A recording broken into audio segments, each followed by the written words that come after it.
ביקשתי את אלוהים, דרשתי אותך, דרשתי אותך, ביקשתי את אלוהים, בחסדך,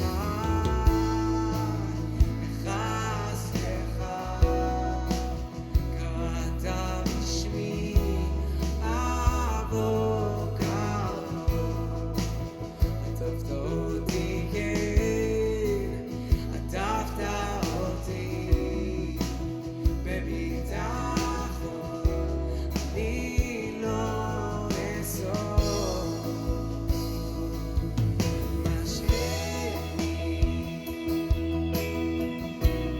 אחריך נרוץ ותביאני אליך, משכני אחריך נרוץ ותביאני, משכני אחריך נרוץ אליך,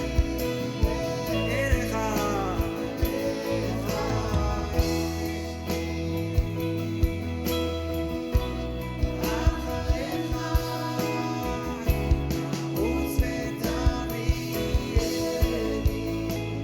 אליך, נרוץ ותביאני אליך, נרוץ ותביאני אליך.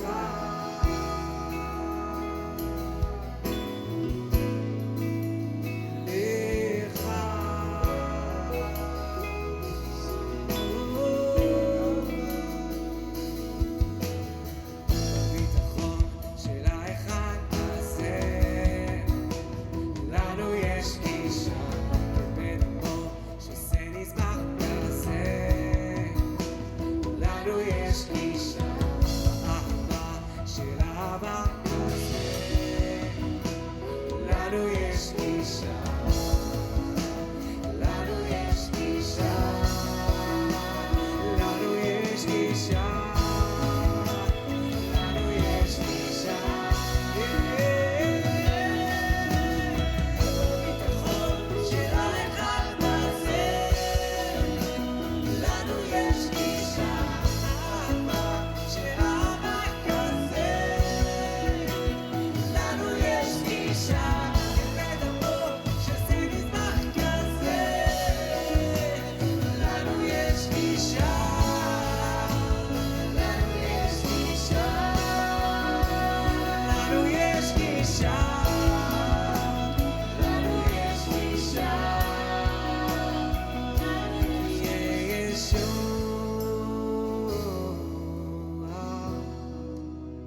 לנו יש גישה,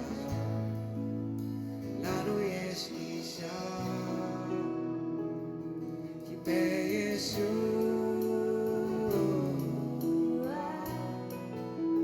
לנו יש גישה,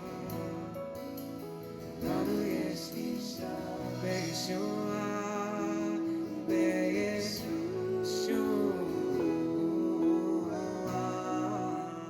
לנו יש גישה, גישה אליו, לנו יש גישה, בדם שלו, בישוע, לנו יש גישה, לנו יש גישה.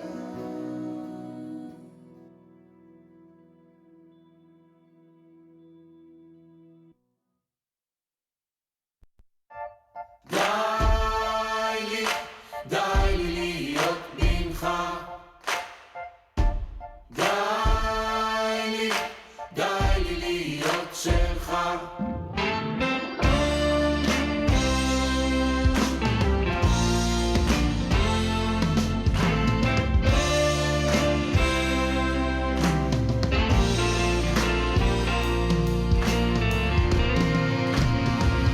אל העולם הזה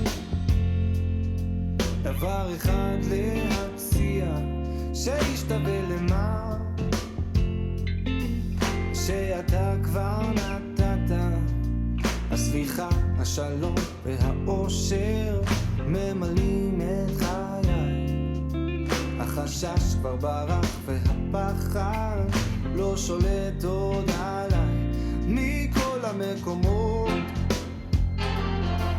היפים בעולם מצאתי שאיתך יוצא לחיות לעולם. בצפון, בדרום, לא משנה לי, כל עוד אני לצדך. עם הרבה או מעט לא אכפת לי, אשרת. Shalom. നമുക്ക് ഇന്നത്തെ service തുടങ്ങാം. 8ാമത്തെ ദിവസത്തെ സർവീസ്. ആദ്യത്തെ പാട്ട് ബ്ലസ് യാവേ എന്നുള്ളതാണ്.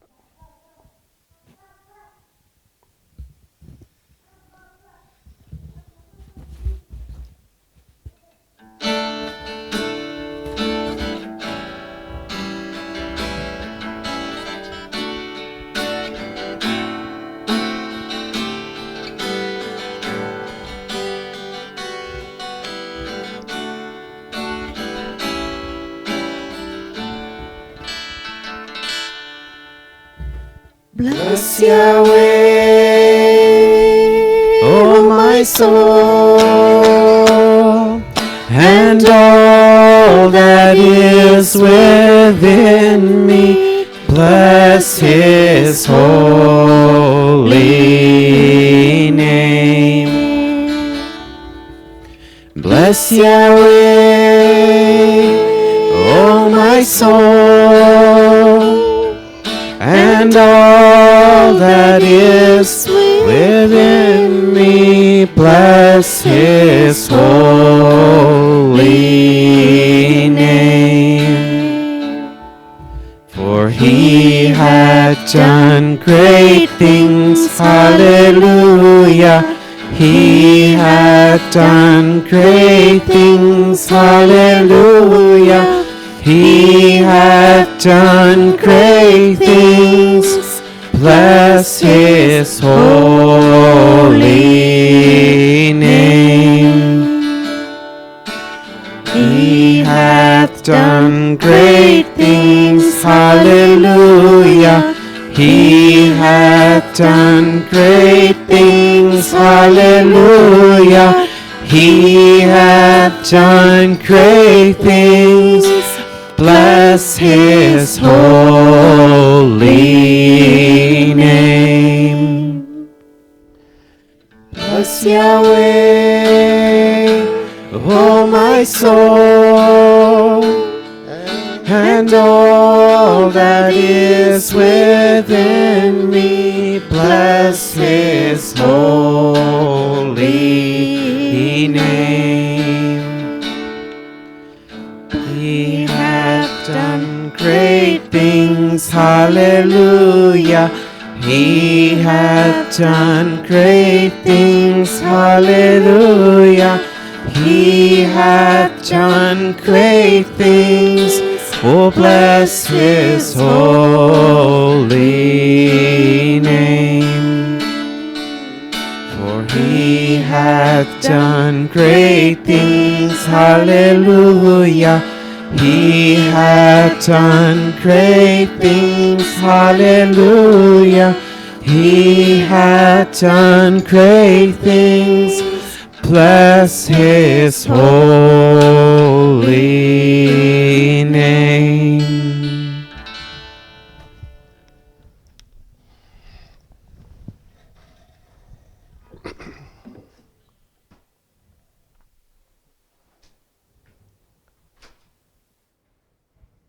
ഇന്ന് നമ്മൾ നോക്കുന്നത് 8ാം ദിവസത്തിൻ്റെ പ്രാധാന്യത്തെക്കുറിച്ച് മനസ്സിലാക്കുവാനും പഠിക്കുവാനുമാണ്.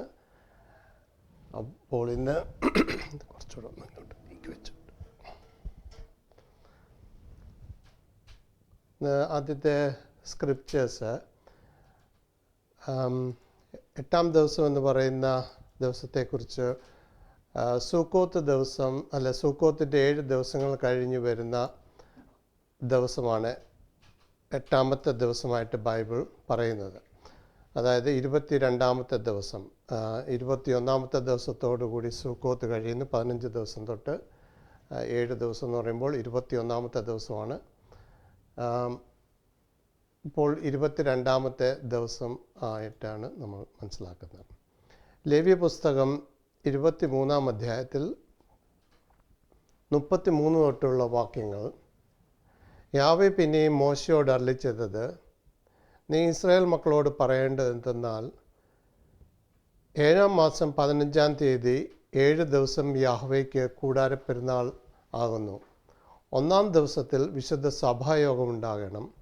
അന്ന് സാമാന്യ വേല യാതൊന്നും ചെയ്യരുത്. 7 ദിവസം യാഹ്വേക്ക് ദഹനയാഗം അർപ്പിക്കണം. എന്നിട്ട് അടുത്ത വാക്യം പറയുന്നത് തുടങ്ങുന്നത്, 8-ാം ദിവസം നിങ്ങൾക്ക് വിശുദ്ധ സഭായോഗം ഉണ്ടാകണം, യാഹ്വേക്ക് ദഹനയാഗം അർപ്പിക്കണം. അന്ന് അന്ത്യസഭായോഗം, സാമാന്യ വേല യാതൊന്നും ചെയ്യരുത്. ഇത് നമ്മൾ കൂട്ടിച്ചേർത്ത് വായിക്കുമ്പോൾ നമുക്ക് മനസ്സിലാകുന്നത്, 8-ാമത്തെ ദിവസം എന്ന് പറയുന്നത് കൂടാരപ്പെരുന്നാളിൻ്റെ ഭാഗമായിട്ട് തോന്നുമെങ്കിലും അത് സെപ്പറേറ്റ് ആയിട്ട് അല്ലെങ്കിൽ വേർവിട്ട് നിൽക്കുന്ന ഒരു പ്രത്യേക ഉത്സവ ദിവസം കൂടിയാണ് 8-ാമത്തെ ദിവസം എന്ന് ബൈബിൾ രേഖപ്പെടുത്തിയിരിക്കുന്നത്. അന്ന് അന്ത്യസഭായോഗം ഉണ്ടാകണം. അപ്പോൾ കൂടാരപ്പെരുന്നാളിൻ്റെ ആദ്യത്തെ ദിവസം സഭായോഗമുണ്ട്. പിന്നെ ബാക്കിയുള്ള ദിവസങ്ങളിൽ സഭായോഗമൊന്നും പറഞ്ഞിട്ടില്ല.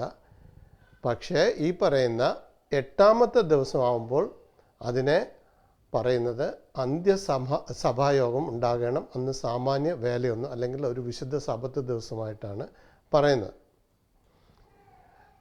8-ാം ദിവസം സൂക്കോത്ത് ഉത്സവത്തോട് ചേർന്ന് നിൽക്കുന്ന ദിവസം കൂടിയാണ്.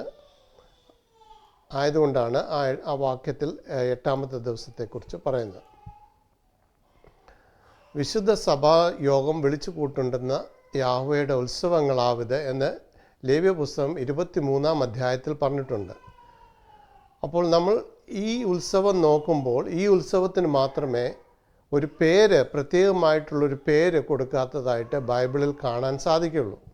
ബാക്കി എല്ലാ ഉത്സവങ്ങൾക്കും ദൈവം ഓരോ പേരുകൾ അതിന് കൂടെ പറഞ്ഞിട്ടുണ്ട്.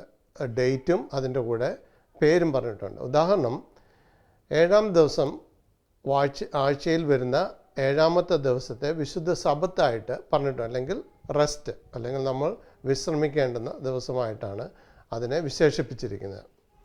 രണ്ടാമത്തത് 1-ാം മാസം 14-ാം തീയതി പെസഹ ദൈവം ഇസ്രായേൽ മക്കളെ കടന്നുപോയി എന്നുള്ളത് സൂചിപ്പിക്കുന്ന ആ ദിവസത്തെയാണ്. അതായത് മിസ്രൈമിലുണ്ടായിരുന്ന മിസ്രൈമ്യരെയൊക്കെയും ബാധിക്കുകയും അവരെയൊക്കെയും നശിപ്പിക്കുകയും ചെയ്ത ശേഷം ഇസ്രായേൽ മക്കളുടെ അടുത്ത് വന്നപ്പോൾ ഇസ്രായേൽ മക്കളെ കടന്നുപോയ ദിവസമായിട്ടാണ് പെസഹ. അത് 23 ലേവ്യ പുസ്തകം 23-ാം അധ്യായം 5-ാമത്തെ വാക്യത്തിൽ നമുക്ക് കാണാൻ സാധിക്കും. അടുത്ത ഉത്സവം 1-ാം മാസം 15-ാം തീയതി മുതൽ 7 ദിവസം പുളിപ്പില്ലാത്ത അപ്പത്തിൻ്റെ ദിനങ്ങൾ അല്ലെങ്കിൽ പുളിപ്പില്ലാത്ത അപ്പത്തിൻ്റെ പെരുന്നാളായിട്ടാണ് പറയുന്നത്. അത് 6-ാമത്തെ വാക്യത്തിൽ നമുക്ക് 23-ാം അധ്യായം 6-ാമത്തെ വാക്യത്തിൽ നമുക്ക് കാണാൻ സാധിക്കും.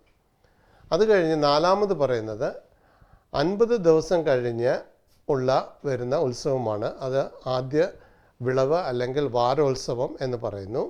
അത് 16-ാമത്തെ വാക്യം തൊട്ട് 21-ാമത്തെ വാക്യം വരെ ലേവ്യ പുസ്തകം 23-ാം അധ്യായത്തിൽ 16 തൊട്ട് 21-ാമത്തെ വാക്യം വരെ കാണാൻ സാധിക്കും. അല്ലെങ്കിൽ ആവർത്തന പുസ്തകം 16-ാം അധ്യായത്തിൽ 10-ാമത്തെ വാക്യത്തിൽ കാണാൻ സാധിക്കുന്നതാണ്. ഇതിനെ 50-ാമത്തെ ദിവസത്തെ പറയുന്നത് വാരോത്സവം അല്ലെങ്കിൽ ആദ്യ വിളവിൻ്റെ ഉത്സവം, അല്ലെങ്കിൽ ഹീബ്രുവിൽ നിന്ന് ഗ്രീക്കിലേക്ക് വന്നപ്പോൾ അതിനെ പെന്തക്കോസ്ത് ദിനമായിട്ട് 50-നെ സൂചിപ്പിക്കുന്നതാണ് പെന്തക്കോസ്ത് എന്നുള്ള പദം വരുന്നത്. അത് കഴിഞ്ഞിട്ട് പിന്നെയുള്ള ഉത്സവങ്ങൾ വരുന്ന 1-ഉം 3-ഉം മാസം കഴിഞ്ഞു. ഇനി അടുത്തത് 7-ാമത്തെ മാസത്തിലാണ്. 7-ാമത്തെ മാസം 1-ാം തീയതി കാഹളനാദ പെരുന്നാൾ അല്ലെങ്കിൽ കാഹളനാദോത്സവം എന്ന് ചില ബൈബിളിൽ എഴുതിയിട്ടുണ്ട്. അത് തന്നെയാണ് കാഹളനാദ പെരുന്നാൾ അല്ലെങ്കിൽ കാഹളനാദോത്സവം. അല്ലെങ്കിൽ 7-ാം മാസം പിന്നെ 10-ാം തീയതിയാണ് അടുത്ത ഉത്സവം വരുന്നത്, പാപപരിഹാര ദിനം. അത് 27 തൊട്ട് 32 വരെയുള്ള വാക്യങ്ങളിലാണ്. വേറെ അതിൻ്റെ വിശദീകരണം ബാക്കിയുള്ള പുസ്തകങ്ങളിൽ, സംഖ്യാപുസ്തകത്തിലൊക്കെയും അതിൻ്റെ വിശദീകരണം എഴുതിയിട്ടുണ്ട്. പിന്നെ വരുന്ന ഉത്സവം ഏഴാമത്തെ ഉത്സവമായിട്ട് വിവരിച്ചിരിക്കുന്നത് 15-ാം തീയതി മുതൽ, അതും ഏഴാമത്തെ മാസം 15-ാം തീയതി മുതൽ 7 ദിവസത്തേക്കാണ് കൂടാരപ്പെരുന്നാൾ വരുന്നതായിട്ട് വിവരിച്ചിരിക്കുന്നത്. അത് 33-ാമത്തെ വാക്യം തൊട്ട് 36-ാമത്തെ വാക്യം വരെയാണ് അതും എഴുതിയിരിക്കുന്നത്. ഏറ്റവും അവസാനത്തെ ഉത്സവം 8-ാം ദിനം അല്ലെങ്കിൽ 8-ാം ദിവസം എന്നറിയപ്പെടുന്നു. അതിനെ 8-ാം ദിവസം എന്നാണ് എല്ലാവരും പറയുന്നത്. അതിന് വേറൊരു പേരുമില്ല. ഇപ്പോൾ നോക്കിയാൽ ഇതിനകത്തിൽ ഓരോ ഉത്സവങ്ങൾക്കും ഓരോ പേരുകളുണ്ട്. എങ്കിൽ 8-ാം ദിവസത്തിന് വേറൊരു പേരുമില്ല. അതിനെ 8-ാം ദിവസമായിട്ട് തന്നെയാണ് പറഞ്ഞിരിക്കുന്നത്. അല്ലെങ്കിൽ ഹീബ്രുവിൽ ഷിമിനി അഫ്തെറത്ത് എന്ന് പറയും. ഷിമിനി അത് പറഞ്ഞു കഴിഞ്ഞാൽ 8-ാമത്തെ അസംബ്ലി എന്നുള്ള 8-ാമത്തെ അസംബ്ലി, ഫൈനൽ അസംബ്ലി എന്നുള്ള രീതിയിൽ 8-ാമത്തെ അസംബ്ലി എന്നാണ് ബൈബിൾ അത് വിവർത്തനം ചെയ്തിരിക്കുന്നത്. ഇനി ലേവ്യ പുസ്തകം 23-ാം അധ്യായം 39 തൊട്ട് 41 വരെയുള്ള വാക്യങ്ങളിൽ ഇപ്രകാരം എഴുതിയിരിക്കുന്നു. ഭൂമിയുടെ ഫലം ശേഖരിച്ച ശേഷം 7-ാം മാസം 15-ാം തീയതി യാഹോവയ്ക്ക് 7 ദിവസം ഉത്സവം ആചരിക്കണം. ആദ്യ ദിവസം വിശുദ്ധ സ്വസ്ഥത, 8-ാം ദിവസവും വിശുദ്ധ സ്വസ്ഥത. ആദ്യ ദിവസം ഭംഗിയുള്ള വൃക്ഷങ്ങളുടെ ഫലവും ഈന്തപ്പനയുടെ കുരുത്തോലയും തഴച്ചിരിക്കുന്ന വൃക്ഷങ്ങളുടെ കൊമ്പും ആറ്റലരിയും എടുത്തും കൊണ്ട് നിങ്ങളുടെ ദൈവമായ യാഹോവയുടെ സന്നിധിയിൽ 7 ദിവസം സന്തോഷിക്കണം. സംവത്സരം തോറും 7 ദിവസം യാഹോവയ്ക്ക് ഈ ഉത്സവം ആചരിക്കണം. ഇത് തലമുറയായി നിങ്ങൾക്ക് എന്നേക്കുമുള്ള ചട്ടം. 7-ാം മാസത്തിൽ അത് ആചരിക്കണം. അപ്പോൾ ഇത് നമുക്ക് കാണാൻ ഇവിടെ പറയുന്നത്, ഞാൻ ഉദ്ദേശിക്കുന്ന ഇവിടെ വിശുദ്ധ ദിവസങ്ങൾ ഒക്കെയും മനുഷ്യരുണ്ടാക്കിയതോ അല്ലെങ്കിൽ ഒരു പ്രത്യേക കൂട്ടർക്ക് വേണ്ടി ഉണ്ടാക്കിയതായിട്ടുള്ള ഒരു ഉത്സവമല്ല, അവരുണ്ടാക്കിയതായിട്ടുള്ള ഉത്സവ ദിനങ്ങളല്ല. ഇത് പ്രത്യേകമായിട്ട് ഇതിൻ്റെ ഉടമസ്ഥൻ ആരാണ്, ഇത് ആരാണ് നിർമ്മിച്ചത് എന്ന് വളരെ വ്യക്തമായിട്ട് ഈ ബൈബിൾ കൂടി തന്നെ നമുക്ക് മനസ്സിലാക്കാൻ സാധിക്കും. അപ്പോൾ നമ്മൾ ഇന്ന് ഇവിടെ ഇരിക്കുന്നത് 8-ാമത്തെ ദിവസം എന്ന് പറയുന്ന വിശുദ്ധ ദിവസത്തിൻ്റെ ഈ കൂട്ടായ്മയിലാണ്. സെക്കറിയ പ്രവാചകൻ്റെ പുസ്തകം കഴിഞ്ഞ ദിവസം നമ്മൾ വായിച്ചാണെങ്കിലും ആ വാക്യങ്ങൾ ഒന്നുകൂടി വായിക്കാം. 14-ാം അധ്യായം 16 തൊട്ട് 19 വരെയുള്ള വാക്യങ്ങൾ. എന്നാൽ യെരുശലേമിന് നേരെ വന്ന സകല ജാതികളിലും ശേഷിച്ചിരിക്കുന്ന ഏവനും സൈന്യങ്ങളുടെ യഹോവയായ രാജാവിനെ നമസ്കരിപ്പാനും കൂടാരപ്പെരുന്നാൾ ആചരിപ്പാനും ആണ്ടുതോറും വരും. ഭൂമിയിലെ സകല വംശങ്ങളിലും ആരെങ്കിലും സൈന്യങ്ങളുടെ യഹോവയായ രാജാവിനെ നമസ്കരിപ്പാൻ യെരുശലേമിലേക്ക് വരാത്ത പക്ഷം അവർക്ക് മഴയുണ്ടാകില്ല. മിസ്രയീം വരാത്ത പക്ഷം അവർക്ക് മഴയുണ്ടാകില്ല. കൂടാരപ്പെരുന്നാൾ ആചരിക്കേണ്ടതിന് വരാതിരിക്കുന്ന ജാതികളെ യഹോവ ശിക്ഷിപ്പാനുള്ള ശിക്ഷ തന്നെ അവർക്കുണ്ടാകും. കൂടാരപ്പെരുന്നാൾ ആചരിക്കേണ്ടതിന് വരാതിരിക്കുന്ന മിസ്രയീമിനുള്ള പാപശിക്ഷയും സകല ജാതികൾക്കുമുള്ള പാപശിക്ഷയും ഇത് തന്നെ. ഈ അധ്യായത്തിൽ നേരത്തെ നമ്മൾ കൂടിയപ്പോൾ സൂചിപ്പിച്ചതാണ്. ഇതിൻ്റെ ആ കോണ്ടെക്സ്റ്റ് എന്ന് പറഞ്ഞു കഴിഞ്ഞാൽ യെരുശലേമിനെതിരെ ജാതികൾ അവസാന സമയത്ത് യാശോയുടെ വരവിന് മുമ്പ് കൂടുന്നതും യെരുശലേമിനെ നശിപ്പിക്കാൻ അല്ലെങ്കിൽ യെരുശലേമിനെ പിടിച്ചെടുക്കുവാൻ നോക്കുന്ന ഒരു സമയത്തെ കൂടിയാണ് അത് സൂചിപ്പിക്കുന്നത്. ആ സമയത്ത് ജാതികൾ വരും. യാശോയോട് തന്നെ യുദ്ധം ചെയ്യുന്നവരും അതിൻ്റെ കൂട്ടത്തിലുണ്ട്. അവർ പലരും നശിച്ചു പോകും. ബാക്കിയുള്ള ജാതികളെക്കുറിച്ചായിരിക്കാം, ജീവനോട് ഇരിക്കുന്നവരെക്കുറിച്ചായിരിക്കാം ഇവിടെ വിവരിക്കുന്നത്. ഓക്കെ, പല രാജ്യങ്ങളിൽ ഇന്നുള്ളതുപോലെ അന്നും രാജ്യങ്ങളിൽ ആൾക്കാർ താമസിക്കുന്ന ഒരു സമയം കൂടിയാണ്. യാശോ വന്നതുകൊണ്ട് എല്ലാം ഒരു നിമിഷം കൊണ്ട് ഒറ്റ ഇതാവാൻ പോകുന്നില്ല. എല്ലാം പതുക്കെയാണ് ദൈവത്തിലേക്ക് വരുന്നത്. ആദ്യം സാത്താനെ ബന്ധിച്ച് സാത്താൻ്റെ ബന്ധനത്തോടുകൂടെ സാത്താൻ്റെ ആധിപത്യം ലോകത്തിൽ നിന്ന് മാറുന്നതും ജനങ്ങൾക്ക് സ്വതന്ത്രമായിട്ട് ദൈവത്തെ മനസ്സിലാക്കുവാൻ ഉള്ള ആദ്യമായിട്ടുള്ള ഒരു അവസരം ലഭിക്കുന്ന ഒരു സമയം കൂടിയാണ്. എങ്കിലും അവരുടെ ആ ചിന്താഗതി, പണ്ടുണ്ടായിരുന്ന ചിന്താഗതി പെട്ടെന്ന് മാറണമെന്നില്ല എന്നുള്ളതാണ് ഈ വചനത്തിൽ കൂടി നമ്മളെ പറഞ്ഞ് മനസ്സിലാക്കുന്നത്. മനുഷ്യർക്ക് ദൈവത്തോട് ഒരു അടുപ്പമില്ലായ്മ അല്ലെങ്കിൽ ദൈവത്തിനെ വെറുക്കുന്ന രീതിയിലുള്ള പ്രവൃത്തികളും ചിന്താഗതികളുമാണ് ഇന്ന് സ്വാഭാവികമായിട്ട് എല്ലാ മനുഷ്യർക്കും ഉള്ളത്. എല്ലാവരും പറയും ഞങ്ങൾ ദൈവത്തെ സ്നേഹിക്കുന്നുണ്ട് എന്ന് പറയുമെങ്കിൽ തന്നെയും ദൈവത്തിൻ്റെ വിശുദ്ധ ദിവസങ്ങളിൽ കൂടി വരുവാനോ വിശുദ്ധ കൽപ്പനകൾ ആചരിക്കുവാനോ മനുഷ്യരായിട്ടുള്ളവർ ശ്രമിക്കുന്നില്ല. അവർ പറയുന്നത് ഞങ്ങളുടെ സഭ ഇതാണ് പഠിപ്പിക്കുന്നത്, അല്ലെങ്കിൽ ഞങ്ങൾ ഇതാണ് മനസ്സിലാക്കിയിട്ടുള്ളത്, ഇതനുസരിച്ച് ഞങ്ങൾ ജീവിക്കും. കാരണം അവർ പറയുന്നൊരു കോട്ടുണ്ട്, നിങ്ങളുടെ വിശ്വാസം നിങ്ങളെ രക്ഷിക്കട്ടെ എന്ന് പറഞ്ഞൊരു പഠിപ്പീരുണ്ട്. മനസ്സിലായില്ലേ? ആ നമ്മളുടെ വിശ്വാസം നമ്മളെ രക്ഷിക്കട്ടെ എന്ന് പറയുമ്പോൾ അത് ഏത് രീതിയിലും വിശ്വസിക്കുക എന്നുള്ളതല്ല അർത്ഥം. ബൈബിളിൽ പറഞ്ഞിരിക്കുന്ന സത്യവചനം അനുസരിച്ച് വിശ്വസിച്ച് ജീവിക്കുക എന്നുള്ളതാണ് അതിനകത്തിൽ പറയുന്നത്. അല്ലാതെ ഏതാ ഞാൻ ജലം എന്ന് പറഞ്ഞാൽ വെള്ളത്തെക്കുറിച്ചാണ് ഇവിടെ പറയുന്നത്. കൂടാരപ്പെരുന്നാൾ ആചരിപ്പാൻ വരാത്ത ജനങ്ങൾക്ക് അവരെ ശിക്ഷിക്കുവാൻ ദൈവം ഉപയോഗിക്കുന്ന ആദ്യത്തെ ഒരു സമ്പ്രദായമാണ് ജലം. നമ്മൾ നോഹയുടെ കാലത്ത് എന്തായിരുന്നു? ജലപ്രളയത്താലാണ് മനുഷ്യരെ ദൈവം ശിക്ഷിച്ചത്. ഇവിടെയും ആ രീതിയിൽ വേറൊരു രീതിയിലാണ്. അന്ന് ജലപ്രളയമുണ്ടായെങ്കിൽ ഇന്ന് മഴ ഉണ്ടാകത്തില്ല എന്നുള്ള രീതിയിലാണ് ആ ഒരു ശിക്ഷണം വരുന്നത്. അപ്പോൾ ജനങ്ങൾക്ക് അത് പതുക്കെ പതുക്കെ മനസ്സിലാകുവാൻ തുടങ്ങും. നമ്മളിൽ എത്ര പേര് ഈ ജലം അല്ലെങ്കിൽ വെള്ളത്തെക്കുറിച്ച് ദിവസവും ചിന്തിക്കാറുണ്ട്? സാധാരണ മനുഷ്യരായിട്ടുള്ളവർ അത് നമ്മുടെ സമൂഹത്തിൽ അല്ലെങ്കിൽ നമ്മൾ ഇരിക്കുന്നിടത്ത് ഉള്ള ഒരു സംഭവമായിട്ട് നമ്മളതിനെ വളരെ ലഘുവായിട്ട് എടുക്കുന്ന ഒരു സമ്പ്രദായം, ഒരു ചിന്താഗതിയാണ് നമുക്കുള്ളത്. ഓക്കെ, വെള്ളത്തെക്കുറിച്ച് നമ്മൾ ആരും ചിന്തിക്കാറില്ല. പൈപ്പിലെ വെള്ളം നിന്നു പോയാൽ മാത്രമേ നമ്മൾ ജലത്തെക്കുറിച്ച് അല്ലെങ്കിൽ വെള്ളത്തെക്കുറിച്ച് ചിന്തിക്കാറുള്ളൂ. നമ്മൾ എത്ര ദിവസം വെള്ളം ഉപയോഗിക്കുന്നുണ്ട്? നമ്മൾ എന്തെങ്കിലും ചിന്തിച്ചിട്ടുണ്ട്? ഒരിക്കലും നമ്മൾ ആ രീതിയിൽ ചിന്തിക്കാറില്ല. കാരണം അതിൻ്റെ ആവശ്യമില്ല. പൈപ്പിൽ എപ്പോൾ തുറന്നാലും വെള്ളമുണ്ട്. അല്ലെങ്കിൽ കിണറ്റിൽ വെള്ളം വറ്റുമ്പോൾ മാത്രമേ ആ വെള്ളത്തെക്കുറിച്ച് നമ്മൾ ചിന്തിക്കാറുണ്ട്. ആലോചിച്ചോ, നമ്മൾ എഴുന്നേൽക്കുമ്പോൾ തൊട്ട് പല്ല് തേപ്പ്, ഷവർ അല്ലെങ്കിൽ കുളി, വസ്ത്രം കഴുകാൻ, അതുപോലെ തന്നെ ഫുഡ് ഉണ്ടാക്കാൻ, ഫുഡ് കുടിക്കാൻ, ഇതിലൊക്കെയും പ്രധാനപ്പെട്ടതാണ് നമ്മളുടെ ഉള്ളിലോട്ട് വെള്ളം ചെല്ലുക എന്നുള്ളത്, അല്ലേ? അതില്ല എങ്കിൽ നമുക്ക് ഒരു രീതിയിലും മനുഷ്യന് സർവൈവ് ചെയ്യാൻ സാധിക്കില്ല.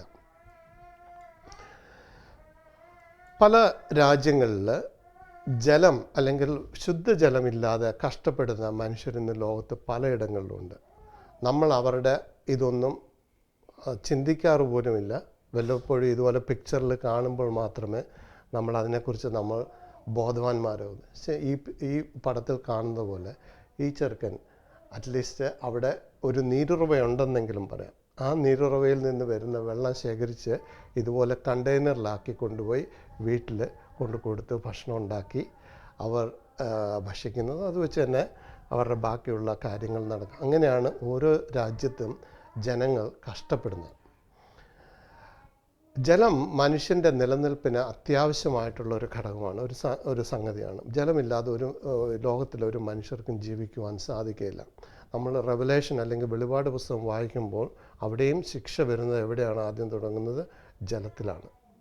ഓക്കെ, ജലത്തിൻ്റെ പല പ്രശ്നങ്ങൾ, അവിടെ മത്സ്യങ്ങൾ ചാവുന്നു, ജലം വേറെ രീതി. അതുപോലെ ഫറവോൻ്റെ സമയത്തും ജലത്തിലാണ് പല പ്രശ്നങ്ങൾ തുടങ്ങിയത് തന്നെ. മനസ്സിലായില്ലേ? വെള്ളമില്ലാതെ വിളവുകൾ ഉണ്ടാകുവാൻ സാധിക്കില്ല. വെള്ളം വേണം. അതായത് കൃഷി ഉണ്ടാവണമെന്നുണ്ടെങ്കിൽ, കൃഷി ഫലം തരണമെന്നുണ്ടെങ്കിൽ, വിളവ് ഭക്ഷണം തരണം എന്നുണ്ടെങ്കിൽ വെള്ളം വളരെ ആവശ്യമാണ്. അതുപോലെ പോഷക സമൃദ്ധമായ ഭക്ഷണം ഇല്ലാതെയാവുകയും ചെയ്യും വെള്ളമില്ലെങ്കിൽ. അതായത് നമുക്ക് ന്യൂട്രീഷണലായിട്ടുള്ള ഒന്നും നമുക്ക് കിട്ടത്തില്ല. കാര്യം വെള്ളത്തിൽ കൂടിയാണ് ഈ ന്യൂട്രീഷൻ സോയിലിൽ നിന്ന് ഇത് അബ്സോർബ് ചെയ്യുന്നത്. മനസ്സിലായില്ലേ? അപ്പോൾ വെള്ളമില്ലാതെ അതൊന്നും നടക്കത്തില്ല. അപ്പോൾ എന്താ പറ്റുന്നത്? മനുഷ്യരും മൃഗങ്ങളും ഒരുപോലെ ചത്തൊടുങ്ങാൻ തുടങ്ങും. ആദ്യം മൃഗങ്ങളായിരിക്കാം. കാര്യം മൃഗങ്ങൾക്ക് മനുഷ്യർ പിന്നെയും കൂടെ കുറച്ചുകൂടെ അല്ലെങ്കിൽ കാട്ടു മൃഗങ്ങളാണെങ്കിൽ അവർക്ക് ചില ഇടങ്ങളിലുള്ള അരുവികളോ ഒക്കെ അറിയാമായിരിക്കും. അതൊക്കെയും. ഇനി അടുത്തൊരു പിക്ചർ കാണുന്നു, നോക്കുക. ചിലയിടങ്ങളിൽ ഇതുപോലെ വേസ്റ്റ് വരുന്ന വെള്ളമാണ് അവർ കുടിക്കുന്നത്. നമ്മൾ എന്തുമാണ്ട് അശ്രദ്ധയോടെ നമ്മൾ വെള്ളം കളയാറുണ്ട്. ഒരിക്കലും നമ്മൾ വെള്ളത്തിൻ്റെ ഇമ്പോർട്ടൻസ് നമ്മൾ ചിന്തിച്ചിട്ട് പോലുമില്ല. നമ്മുടെ കാര്യം. നമുക്കിതെല്ലാം ഒരു ഗ്രാൻഡഡാണ് ഇത്. പക്ഷെ ഒരിക്കലും നമ്മൾ ചിന്തിക്കുന്നില്ല ഇത് എപ്പോൾ വേണമെങ്കിലും നിന്നു പോകാൻ പറ്റുന്ന ഒരു സംഗതിയും കൂടിയാണ് എന്നുള്ളത് ബൈബിൾ വളരെ വ്യക്തമായിട്ട് കാണിക്കുന്നത്. അപ്പോൾ ഇങ്ങനെയുള്ള സാഹചര്യത്തിൽ ശുചിത്വം ഇല്ലാതെയാവുകയും അതുപോലെ തന്നെ രോഗങ്ങൾ, പല വിധത്തിലുള്ള രോഗങ്ങൾ പിടിപെടുകയും മരണം കൂടുതലായിട്ട് ആൾക്കാരെ ബാധിക്കുകയും ചെയ്യുന്ന ഒരു അവസ്ഥയും കൂടി വരാം. ജലമില്ലാതെ അല്ലെങ്കിൽ ജലത്തിൽ ശുചിത്വം ഇല്ലാത്തത് കാരണം, അല്ലെങ്കിൽ അതിൻ്റെ ഇല്ലാത്തത് കാരണം എന്താ പറയുന്ന പ്യൂരിറ്റി, പല ബാക്ടീരിയകളൊക്കെ വന്ന് ജലത്തിൽ കൂടി പല രോഗങ്ങളുണ്ടാകും. ഉദാഹരണം കോളറ എന്ന് പറയുന്ന രോഗം ഉണ്ടാകുന്നത് ഇങ്ങനെ ജലത്തിലുള്ള അണുക്കൾ, പല അണുക്കൾ വരുന്നത് കാരണമാണ് കോളറ ഉണ്ടാകുന്നത്. അങ്ങനെ വരുന്ന ആൾക്കാർ മരണമടഞ്ഞ ഒരു സമയമുണ്ടായിരുന്നു. ഓക്കെ, ഇപ്പോഴുണ്ടോയെന്ന് എനിക്കറിയത്തില്ല, കാണുമായിരിക്കാം. പല രാജ്യങ്ങളിലും ഇപ്പോഴും ഈ തരത്തിലുള്ള സംഭവങ്ങൾ. മനുഷ്യൻ്റെ നിലനിൽപ്പിന് ശുദ്ധജലം അത്യാവശ്യമാണ്. വെറും വെള്ളമല്ല, ശുദ്ധജലം തന്നെ മനുഷ്യന് വേണം. സെക്കരിയ പ്രവാചകൻ്റെ പുസ്തകം 14-ാം അധ്യായം 16-ാം വാക്യം.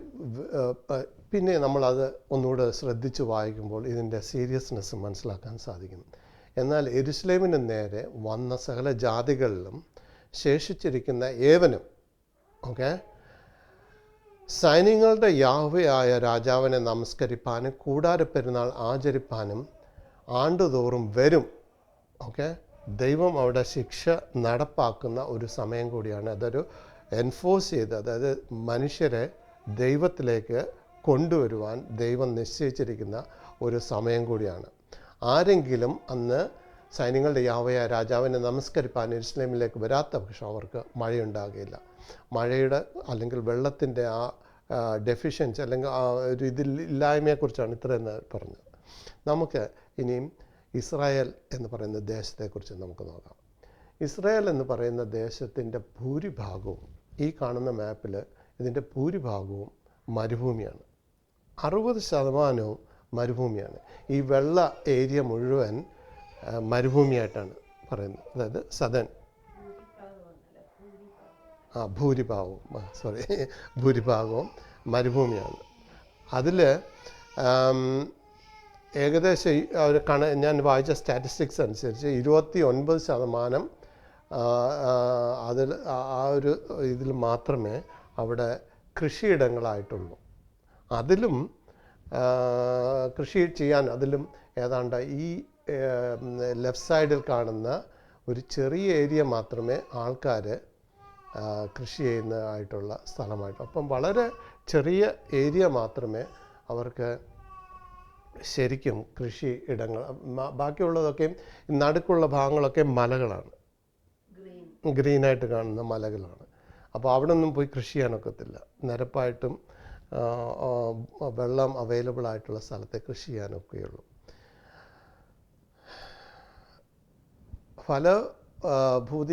ഫലഭൂയിഷ്ടമായ ഭൂമി വെറും 30% താഴെയായിട്ടാണ് മനസ്സിലാക്കുന്നത്. അപ്പോൾ നമ്മൾ ഇത് കേരളവുമായിട്ട് നമ്മൾ കമ്പയർ ചെയ്ത് നോക്കുകയാണെങ്കിൽ കേരളത്തിൻ്റെ ഏകദേശം പകുതി സൈസേ ഉള്ളൂ ഇസ്രായേൽ. കേരളം അറിയാമല്ലോ, നമ്മുടെ മാപ്പ്, അതിൻ്റെ പകുതി സൈസേ ഉള്ളൂ. അതിൽ കേരളത്തിൻ്റെ ആ ഭംഗി നോക്കുക. കേരളത്തിനെ ദൈവം എത്രമാത്രം വെള്ളത്താൽ അനുഗ്രഹിച്ചിരിക്കുന്ന ഒരു സ്ഥലമാണ് അല്ലേ. ഇത് അതിൻ്റെ അകത്തിൽ ഇത് കമ്പയർ ചെയ്യുന്ന ഏതാണ്ട് 60% ഫലഭൂമിയായിട്ടാണ്, ഫലം തരുന്ന ഒരു സ്ഥലമായിട്ടാണ് കേരളത്തെ അതുപോലെ പറഞ്ഞിരിക്കുന്നത്. അതുപോലെ തന്നെ കേരളത്തിൻ്റെ പ്രൊഡക്ഷനും അതുപോലെ തന്നെ ആണ്, ഇസ്രായേലിനെക്കാട്ടിൽ കൂടുതലായിട്ടാണ് കേരളത്തിൽ. ഓവറോൾ ഇന്ത്യയെ നല്ല ഇതുണ്ട്. പക്ഷേ നമ്മളിതിപ്പോൾ ആ ചെറിയൊരു രാജ്യമായതുകൊണ്ട് കേരളവുമായിട്ട് കമ്പയർ ചെയ്യുന്നു. കേരളത്തിൻ്റെ പകുതി സൈസേ ഉള്ളൂ. ലേവ്യ പുസ്തകം 26-ാം അധ്യായത്തിൽ യാവേ ഇപ്രകാരം പറയുന്നു. 4-ാമത്തെ വാക്യം ദൈവം പറയുന്ന വചനങ്ങളാണ്. 4-ാമത്തെ വാക്യം, ഞാൻ തക്ക സമയത്ത് നിങ്ങൾക്ക് മഴ തരും, ഭൂമി വിളവ് തരും, ഭൂമിയിലുള്ള വൃക്ഷവും ഫലം തരും.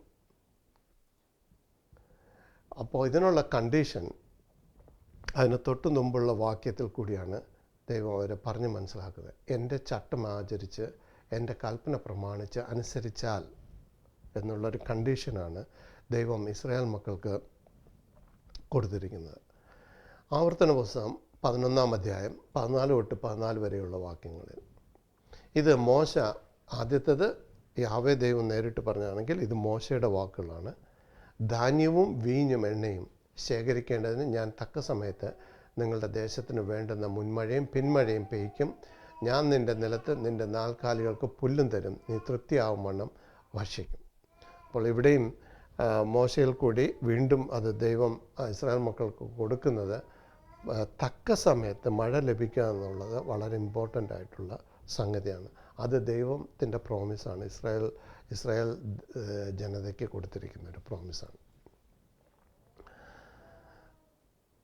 സാധാരണ ദിവസങ്ങളിൽ ദേവാലയങ്ങളിൽ വഴിപാടായിട്ട് കൊണ്ടുവരുന്ന ദേവാലയത്തിൽ, അതായത് യെരുശലേം ദേവാലയത്തിൽ വഴിപാടായിട്ട് കൊണ്ടുവരുന്ന സംഗതികൾ 3 സംഗതികളാണ് പ്രധാനമായിട്ടുള്ളത്. ഒന്ന്, യാഗത്തിന് അർപ്പിക്കുന്ന ആ മൃഗം, അതിൻ്റെ മാംസം, അത് എണ്ണ ചേർത്ത് നേരിയ മാവ്, അതുപോലെ തന്നെ ഒരു പാത്രം വീഞ്ഞും എന്നുള്ളതാണ്. ഈ 3 കാര്യങ്ങളാണ് ഓരോ ദിവസവും ഇസ്രായേൽ മക്കൾ ദേവാലയത്തിൽ ആദ്യത്തെ പ്രഭാത ആരാധനയ്ക്ക് വേണ്ടി കൊണ്ടുവരുന്നത്. ഓക്കെ, അത് അർപ്പിക്കുവാൻ വേണ്ടിയാണ് ദൈവം പറഞ്ഞിരിക്കുന്നത്. എന്നാൽ സൂക്കോത്തിൻ്റെ ദിവസങ്ങളിൽ വേറൊരു കാര്യം കൂടി കൊണ്ടുവരുന്നുണ്ട് ഇസ്രായേൽ മക്കൾ. ഇത് ഞാൻ എവിടെയും ഈ ഇതിനകത്തിൽ കാണുന്നില്ല. വെള്ളത്തിൻ്റെ വഴിപാടെന്ന് പറഞ്ഞ് അത് വെള്ളമാണ്. ഓക്കെ, മറ്റൊരു പാത്രത്തിൽ ഈ വീഞ്ഞ് കൊണ്ടുവരുന്നത് പോലെ ഇവർ വെള്ളവും, ശീലോഹോം എന്ന് പറയുന്നതാണ് അടുത്തുള്ളൊരു കുളം. ഈ ദേവാലയം നിൽക്കുന്നതിന് താഴെയുള്ളൊരു കുളമാണ് ശീലോഹോം കുളം. അവിടെ നിന്ന് ഒരു പാത്രം വെള്ളം ഈ പുരോഹിതൻ, ഈ വീഞ്ഞർപ്പിക്കുന്ന പുരോഹിതൻ തന്നെ ഒരു പാത്രത്തിൽ വെള്ളവും 7 ദിവസം കൊണ്ട് കൊണ്ടുവന്ന് യാഗപീഠത്തിൻ്റെ ചുവട്ടിലൊഴിക്കും. ഇങ്ങനൊരു കർമ്മം അവിടെ ഈ സൂക്കോത്ത് ദിനങ്ങളിൽ നടക്കുന്നു.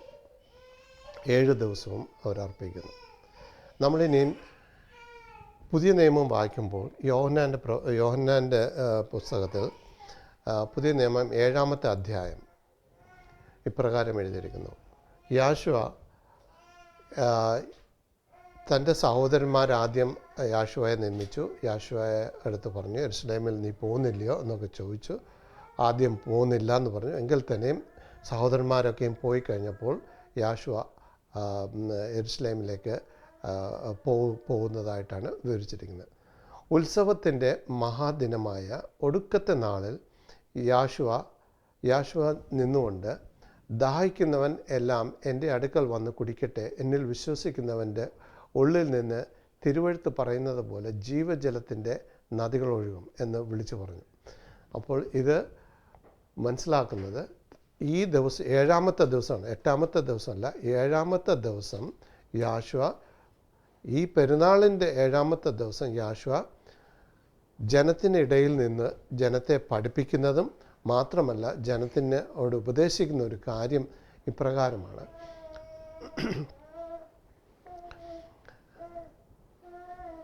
ദാഹിക്കുന്നവർ എല്ലാം എൻ്റെ അടുക്കൽ വന്ന് കുടിക്കട്ടെ, എന്നിൽ വിശ്വസിക്കുന്നവൻ്റെ ഉള്ളിൽ നിന്ന് തിരുവെഴുത്ത്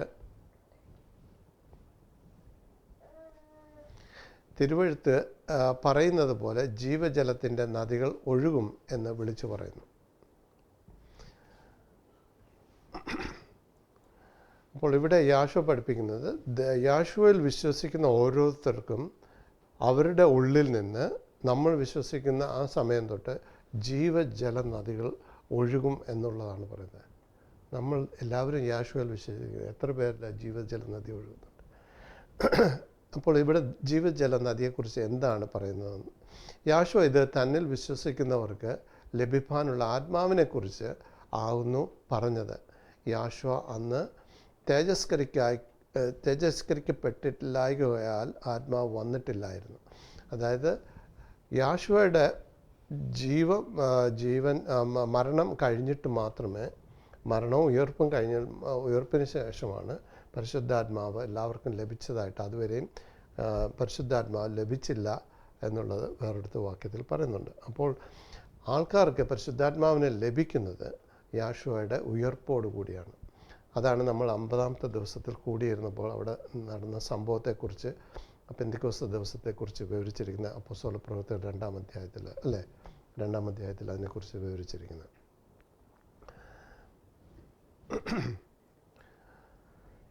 യോഹന്നാന്റെ സുവിശേഷം 4-ാം അധ്യായം 7 തൊട്ടുള്ള വാക്യങ്ങളിൽ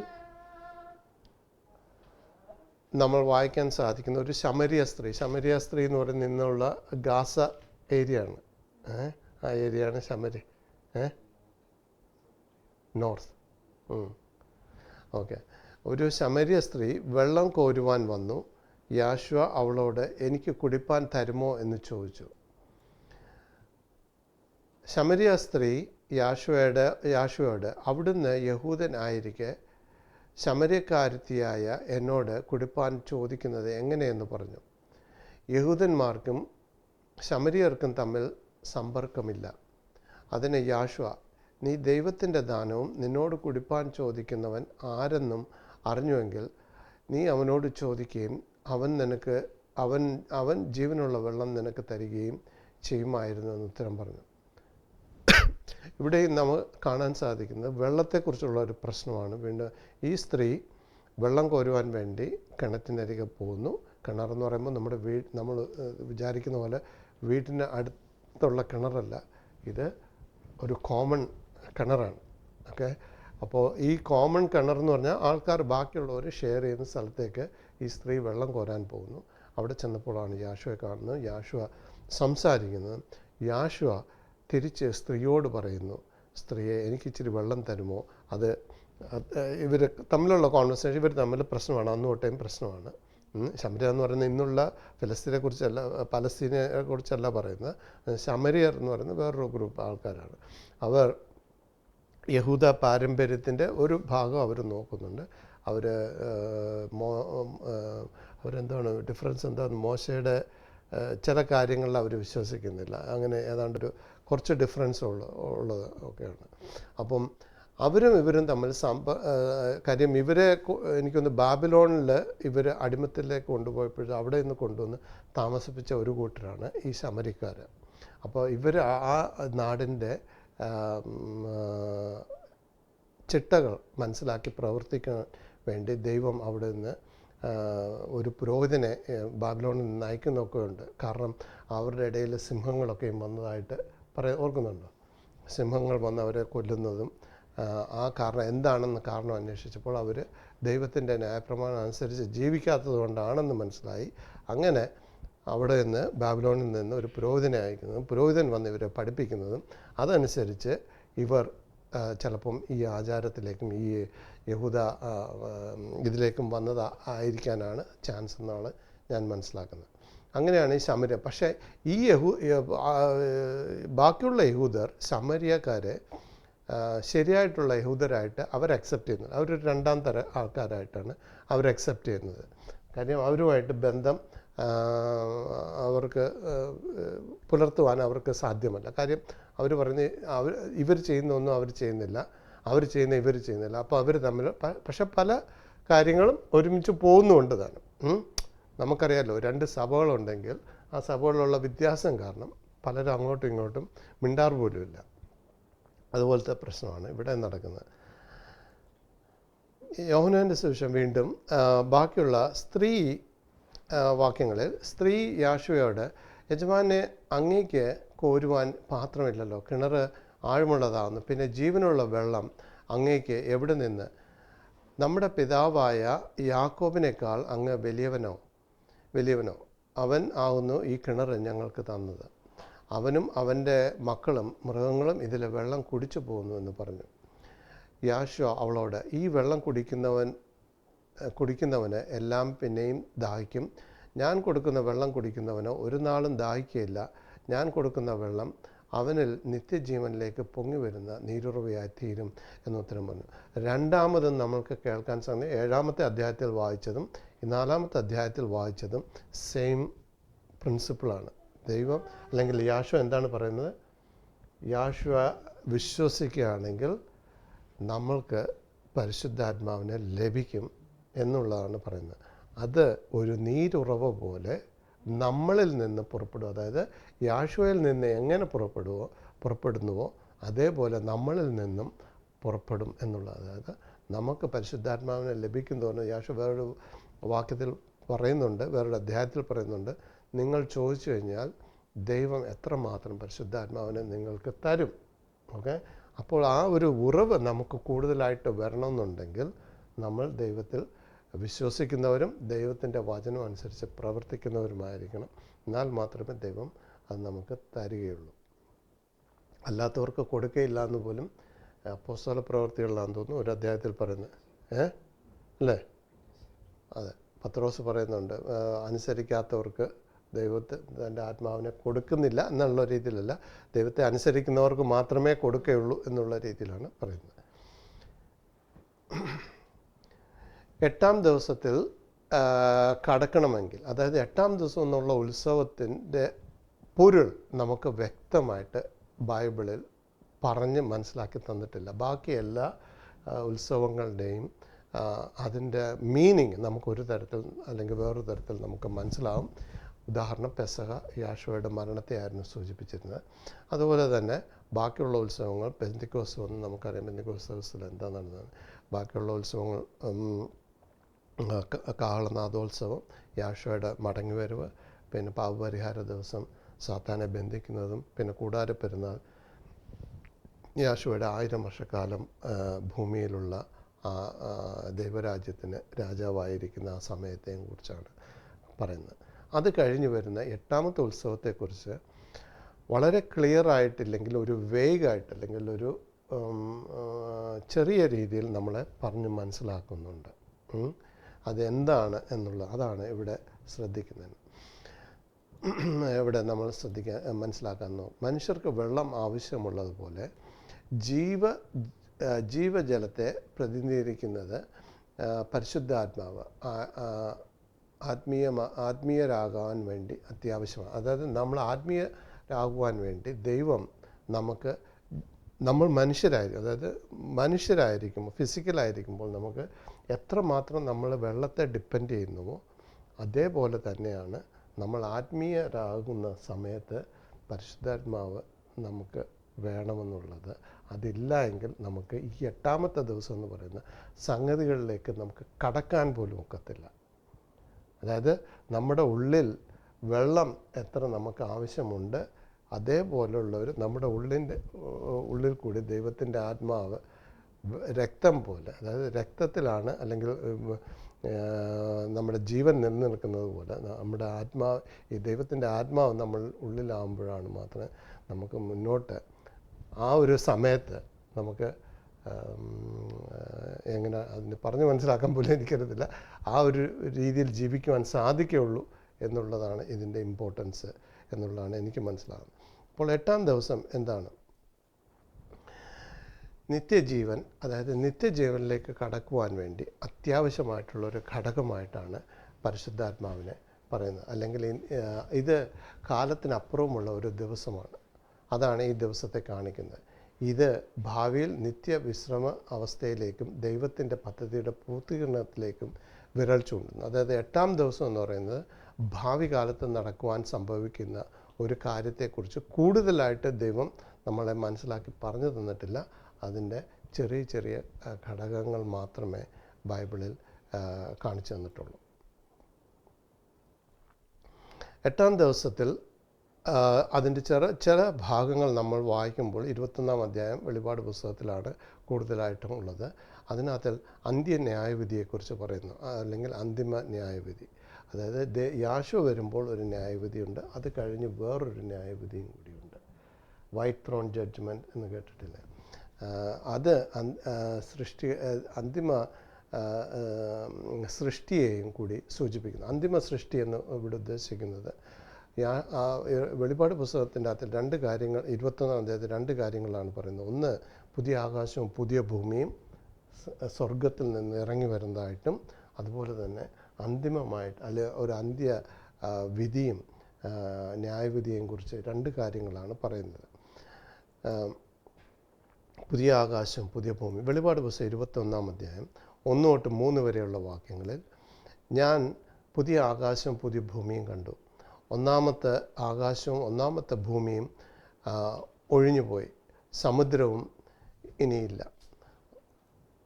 പുതിയ യെരുശലേം എന്ന വിശുദ്ധ നഗരം ഭർത്താവിനായി അലങ്കരിച്ചിട്ടുള്ള മണവാട്ടിയെപ്പോലെ ഒരുങ്ങി സ്വർഗത്തിൽ നിന്ന് ദൈവസന്നിധിയിൽ നിന്ന് തന്നെ ഇറങ്ങി വരുന്നതും ഞാൻ കണ്ടു. സിംഹാസനത്തിൽ നിന്ന് ഒരു മഹാശബ്ദം പറയുന്നതായി ഞാൻ കേട്ടത്, ഇതാ മനുഷ്യരോടുകൂടി ദൈവത്തിൻ്റെ കൂടാരം, അവിടുന്ന് അവരോടുകൂടി വസിക്കും. അവർ അവിടുത്തെ ജനമായിരിക്കുകയും ദൈവം താൻ അവരുടെ ദൈവമായി അവരോടുകൂടി ഇരിക്കുകയും ചെയ്യും എന്നുള്ളതാണ് ഈ വാക്യം. അപ്പോൾ 2 കാര്യങ്ങൾ ഇവിടെ കാണാൻ സാധിക്കുന്നത്. 2 കാര്യങ്ങളായില്ല ഇതിനകത്ത് പറയുന്നത്. മനുഷ്യരോടുകൂടി ദൈവത്തിൻ്റെ വാസം വരുന്ന ഒരു സമയം, അതിനെ പിതാവായ ദൈവത്തെക്കുറിച്ചാണ് ഇവിടെ പറയുന്നത്, യാശോയെക്കുറിച്ചല്ല. യാശോയുടെ വരവ് അതിന് മുമ്പാണ്, 1000 വർഷങ്ങൾക്ക് മുമ്പ് നടന്നു കഴിഞ്ഞു.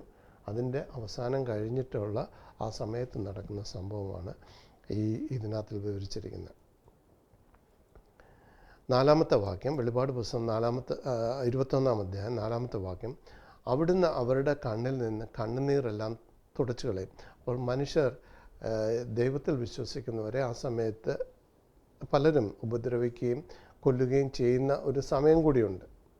ഇത് യാശോയുടെ വരവിന് മുമ്പാണ്. യാശോയുടെ വരവിന് കഴിഞ്ഞിട്ടല്ല, വരവിന് മുമ്പെന്നാണ്.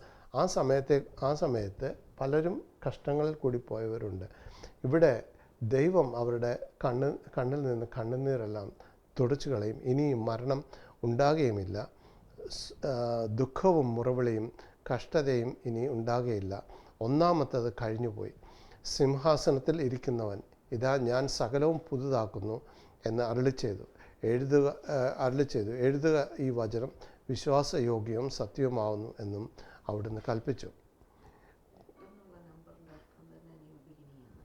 8 എന്നുള്ള നമ്പർ അതിൻ്റെ സൂചിപ്പിക്കുന്നത് പുതിയൊരു തുടക്കം, ഫ്രഷായിട്ട് തുടങ്ങുക, എല്ലാം ഫ്രഷായിട്ട്. പഴയതൊക്കെയും നമ്മൾ വീട് പൊളിച്ച് കളഞ്ഞിട്ട് വേറൊരു വീട് പണിയുന്ന ഒരു സ്ഥിതി ആണ് ഇവിടെ നമുക്ക് കാണാൻ സാധിക്കുന്നത്. പിന്നെയും അവിടുന്ന് എന്നോട് അരുളി ചെയ്തത്, സംഭവിച്ചു തീർന്നു. ഞാൻ ആൽഫയും ഒമേഗയും ആദിയും അനന്തവും ആകുന്നു.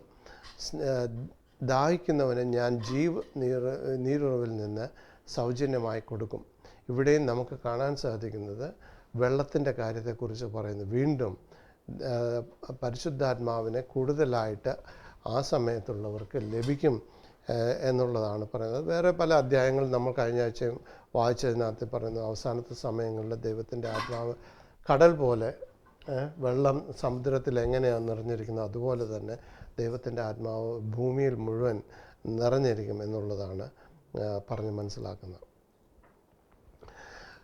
വെളിപാട് പുസ്തകം 21-ാം അധ്യായം ബാക്കിയുള്ള വാക്യം, 7-ാമത്തെ വാക്യം, ജയിക്കുന്നവന് ഇത് അവകാശമായി ലഭിക്കും. ഞാൻ അവന് ദൈവവും അവൻ എനിക്ക് മകനുമായിരിക്കും. എന്നാൽ ഭീരുക്കൾ, അവിശ്വാസികൾ, അറയ്ക്കപ്പെട്ടവർ, കൊലപാതകന്മാർ, ദുർനടപ്പുകാർ, ക്ഷുദ്രക്കാർ, ബിംബാരാധികൾ എന്നിവർക്കും ഭോഷ്ക് പറയുന്ന ഏവർക്കും ഉള്ള ഓഹരിയും തീയും ഗന്ധകവും കത്തുന്ന പൊയ്കയും അത് 2-ാമത്തെ മരണം. അപ്പോൾ നമ്മൾ ആദ്യത്തെ മരണത്തെക്കുറിച്ച് പ്രത്യേകമായിട്ട് ഒന്നും എടുത്തു പറഞ്ഞിട്ടില്ല. പക്ഷെ നമുക്ക് എല്ലാവർക്കും അറിയാം, എല്ലാവരും സാധാരണ ജനിച്ച എല്ലാ മനുഷ്യരും മരിക്കും. ഒരു മനുഷ്യനും മരണം അനുഭവിക്കാതെ പോകുന്നില്ല. ഈവൻ യാശോ പോലും മരിച്ചു, മനുഷ്യനായിട്ട് പിറന്നു, യാശോ മരിക്കേണ്ടി വന്നു. ഓക്കെ, അപ്പോൾ എല്ലാവർക്കും മരണം എന്ന് പറയുന്ന ആദ്യത്തെ ഒരു സംഭവം ഉണ്ട്. പക്ഷേ ബൈബിൾ വെളിപാട് പുസ്തകം ആദ്യത്തെ അധ്യായങ്ങളിൽ രേഖപ്പെടുത്തി ആ ആദ്യത്തെ ഉയർത്തെഴുന്നേൽപ്പിനെ കുറിച്ച് പറയുന്നുണ്ട്. ആ മരണത്തിൽ നിന്ന് ഉയർത്തെഴുന്നേൽക്കുന്ന വിശുദ്ധന്മാർ മാത്രമായിട്ടാണ് ബൈബിൾ ആദ്യത്തെ അധ്യായങ്ങളിൽ പറഞ്ഞിരിക്കുന്നത്.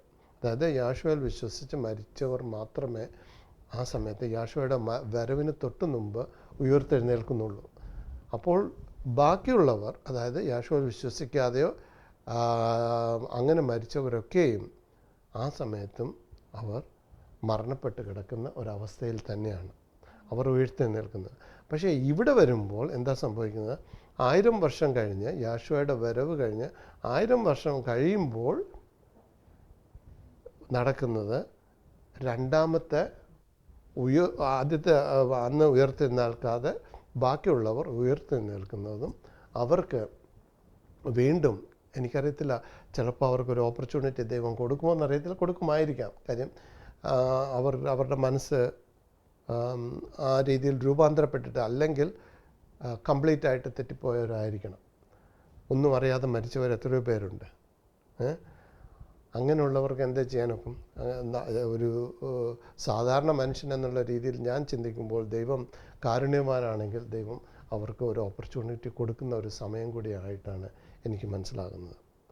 അതിലും അവർ, അതായത് ഇന്ന് നമുക്ക് എന്തും ചെയ്ത് ജീവിച്ച് മരിക്കാമെന്നുള്ളതല്ല, നമ്മൾക്ക് മനസ്സിലായിട്ടുണ്ടെങ്കിൽ നമ്മൾ അതനുസരിച്ച് ജീവിക്കണമെന്നുള്ളതാണ് ദൈവം. പക്ഷെ അത് മനസ്സിലാക്കാതെ മരിച്ച എത്രയോ ആൾക്കാർ ഈ ലോകത്തിലുണ്ട്. അവർക്ക് അവരുടെ ആദ്യത്തെ ഓപ്പർച്യൂണിറ്റിയാണ് ഈ യാശുവയുടെ ഈ ഭരണകാലം 1000 വർഷം കഴിയാറാവുന്ന സമയത്ത് വീണ്ടും ഒരു ഉയർത്തെഴുന്നേൽപ്പ് ഉള്ളത്. ഭാഗ്യവാന്മാരെന്ന് അത് നേരത്തെ പറഞ്ഞിട്ടുണ്ട്. ഇതിപ്പം രണ്ടാമത് പറയുന്നത് അവർക്ക് അതിൽ ആദ്യത്തെ പുനരുദ്ധാനത്തിൽ ഉള്ളവർ ഭാഗ്യവാന്മാരും അവർക്ക് മരണമില്ല എന്നും പറയുന്നു. പക്ഷേ ഇവിടെ പറയുന്നത് എന്താണ്? രണ്ടാമതൊരു മരണം ഉണ്ട് എന്നുള്ളതാണ് പറയുന്നത്. പക്ഷെ അത് ആരെയാണ്? ഈ ആദ്യത്തെ ഉയർത്തെഴുന്നേൽപ്പോൾ ഉള്ളവരല്ല, ബാക്കിയുള്ളവർ അവർക്കൊരു ഓപ്പർച്യൂണിറ്റി ലഭിക്കുമായിരിക്കുമെന്ന് ഞാനിപ്പോൾ വിശ്വസിക്കുന്നു. എനിക്കറിയത്തില്ല, അതിൻ്റെ വസം ബൈബിൾ അങ്ങനെ പറഞ്ഞിട്ടില്ല. പക്ഷേ ദൈവത്തിൻ്റെ ആ രീതിയിൽ, എന്താ പറയുക, ആ സ്വഭാവം വെച്ച് നോക്കുമ്പോൾ മനുഷ്യർക്ക്, അറിയാത്ത മനുഷ്യർ മരിക്കുമ്പോൾ അവർക്ക് ഒരു ഓപ്പർച്യൂണിറ്റി കൊടുക്കുക എന്ന് പറഞ്ഞാൽ ലോകത്തിൻ്റെ ന്യായാധിപതിയായ ദൈവം അത് ചെയ്യാതിരിക്കുമോ എന്ന് എനിക്ക് തോന്നുന്നില്ല. ചെയ്യുമെന്നാണ് എൻ്റെ ഒരു വിശ്വാസം. ഞാൻ അങ്ങനെയാണ് മനസ്സിലാക്കുന്നതും ആശിക്കുന്നതും. കാര്യം എത്രയോ പേര് നമ്മുടെ കൂടെയുള്ളവർ ഒക്കെയും മരിച്ചു പോയിട്ടുണ്ട്. അവർ ഒന്നും അറിഞ്ഞിട്ടില്ല, അല്ലെങ്കിൽ അവരത് വിശ്വസിച്ചിട്ടില്ല. എന്തോ കാരണങ്ങളാൽ അവരെ കംപ്ലീറ്റായിട്ട് അവർ ഒരു മൂടുപടമിട്ട് ജീവിക്കുന്ന ഒരവസ്ഥയായിരുന്നു. അത് സാത്താനാണ് കാരണം. പക്ഷേ സാത്താൻ്റെ ബന്ധനത്തോടു കൂടി അത് മാറിപ്പോകുന്നു. അവർക്ക് വീണ്ടും ഒരവസരം ദൈവം കൊടുക്കുമെന്ന് ഞാൻ ആഗ്രഹിക്കുന്നു. അതാണ് ഇവിടെ കാണിക്കുന്നതായിട്ടാണ് എനിക്ക് അല്ലെങ്കിൽ രണ്ടാമത്തെ മരണത്തിൻ്റെ ഒരു ആവശ്യമില്ല. മനസ്സിലാക്കുക, രണ്ടാമത് മരിക്കണമെന്നുണ്ടെങ്കിൽ അവരാദ്യം ദൈവത്തിൻ്റെ വഴികൾ പിന്നെയും മനസ്സിലാക്കണം. അവർ ഉയർത്തെഴുന്നേൽക്കണം, അവർ ദൈവത്തിൻ്റെ വഴികൾ മനസ്സിലാക്കണം. എങ്കിൽ മാത്രമേ രണ്ടാമത്തെ മരണത്തിൻ്റെ ഈ പറയുന്ന ആ വാക്യത്തിൻ്റെ അർത്ഥം പോലും അതിന് ഇതായിട്ട് വരത്തുള്ളൂ.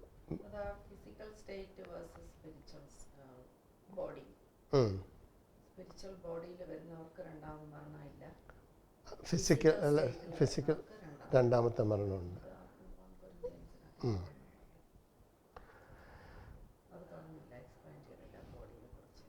ഇല്ല.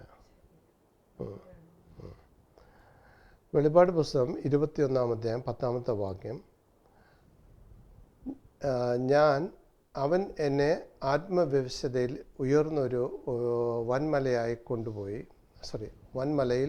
കൊണ്ടുപോയി യെരുശലേം എന്ന വിശുദ്ധ നഗരം സ്വർഗത്തിൽ നിന്ന് ദൈവസന്നിധിയിൽ നിന്ന് തന്നെ ദൈവ തേജസ്സുള്ളതായി ഇറങ്ങുന്നത് കാണിച്ചു തന്നു. അപ്പോൾ ഇത് യോഹന്നാൻ കാണുന്ന ദർശനമാണ്. ഇതൊരു കലാകാരൻ്റെ സൃഷ്ടിയാണ്. ദൈവസന്നിധിയിൽ നിന്ന് പുതിയൊരു വിശുദ്ധ നഗരം സ്വർഗത്തിൽ നിന്ന് ദൈവസന്നിധിയിൽ നിന്ന് ഭൂമിയിലേക്ക് ഇറങ്ങുന്നത്. പക്ഷെ നേരത്തെ പറഞ്ഞത് പുതിയ ആകാശം, പുതിയ ഭൂമി. അപ്പോൾ പുതിയൊരു പഴയ ഭൂമി നശിച്ചു പോകും എന്ന് പത്രോസ് തൻ്റെ ലേഖനത്തിലും പറയുന്നുണ്ട്.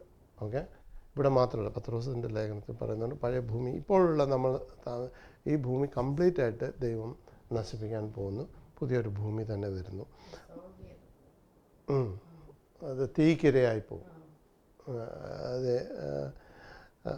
അതുമാത്രമല്ല, ഈ പുതിയ ഭൂമി വരുന്നതോടുകൂടി പുതിയൊരു യെരുശലേമും കൂടെ വരുന്നുണ്ട്.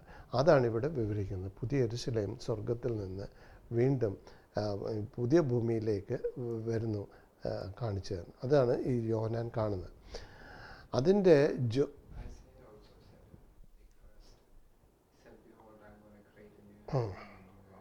അതെ ഐസയ ചാപ്റ്ററിൽ 66 യെശയ്യാവിൻ്റെ പുസ്തകത്തിലും അത് പറഞ്ഞിട്ടുണ്ട്. അത് ശരിയാണ്, 66-ാമത്തെ അധ്യായത്തിൽ പറയുന്നുണ്ട്. അതിൻ്റെ ജ്യോതിസ് ഏറ്റവും വിലയേറിയ രത്നത്തിന് തുല്യമായി സ്ഫടിക സ്വച്ഛതയുള്ള സൂര്യകാന്തം പോലെ ആയിരുന്നു. കുറച്ചുകൂടെ ഒന്ന് അടുത്തിരിക്കാൻ കാണാൻ ഇച്ചിരി പാടുണ്ട്. ഓക്കെ, ബ്രൈറ്റ്നെസ്സും ഉണ്ട്.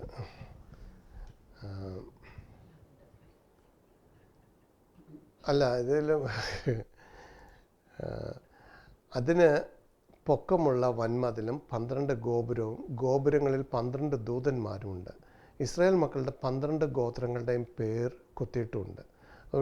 ഇവിടെ നമ്മൾ ശ്രദ്ധിക്കേണ്ട കാര്യം, ഈ ഗോപുരം അല്ലെങ്കിൽ ഈ വരുന്ന പുതിയ ദേവാലയം അതിന് 12 ഗോപുരങ്ങളുണ്ട്, 12 ഗോത്രങ്ങളുടെ പേരും കൊത്തിയിട്ടുണ്ട്. നോക്കുക, ഇത് പുതിയ നിയമമാണ്, ഇനിയും വരാനിരിക്കുന്ന ഒരു സംഭവം കൂടിയാണ്. ഓക്കെ, അപ്പോഴും എവിടെയാണ് റെഫർ ചെയ്യുന്നത്?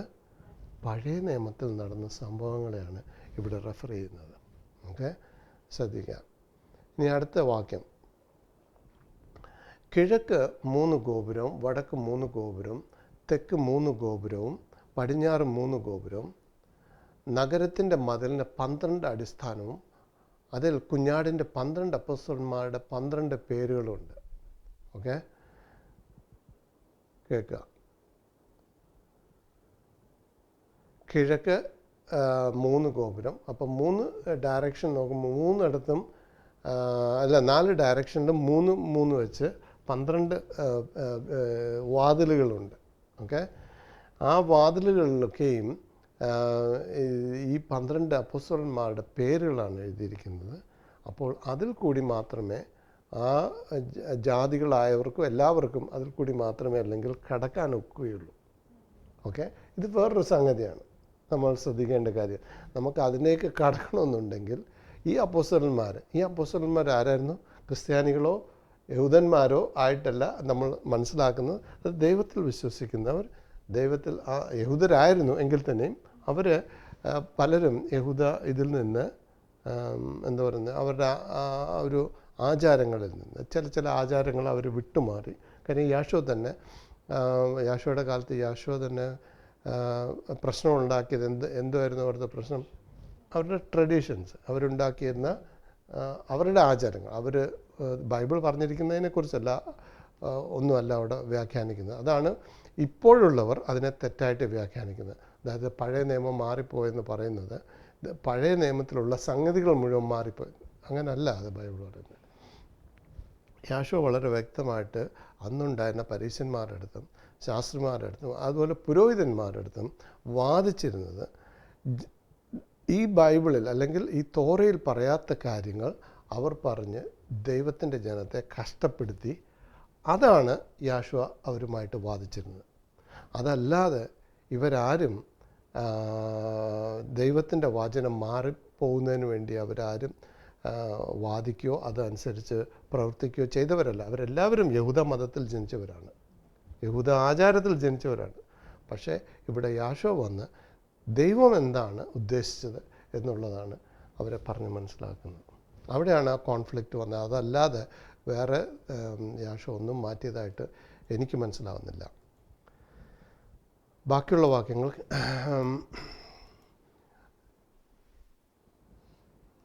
ഇനി മത്തായിയുടെ സുവിശേഷം 19-ാം അധ്യായം വായിക്കുമ്പോൾ നമുക്ക് കാണാൻ സാധിക്കുന്നത് യാശോയുടെ അടുത്ത് പത്രോസ് ചോദിക്കുന്ന ചോദ്യമുണ്ട്.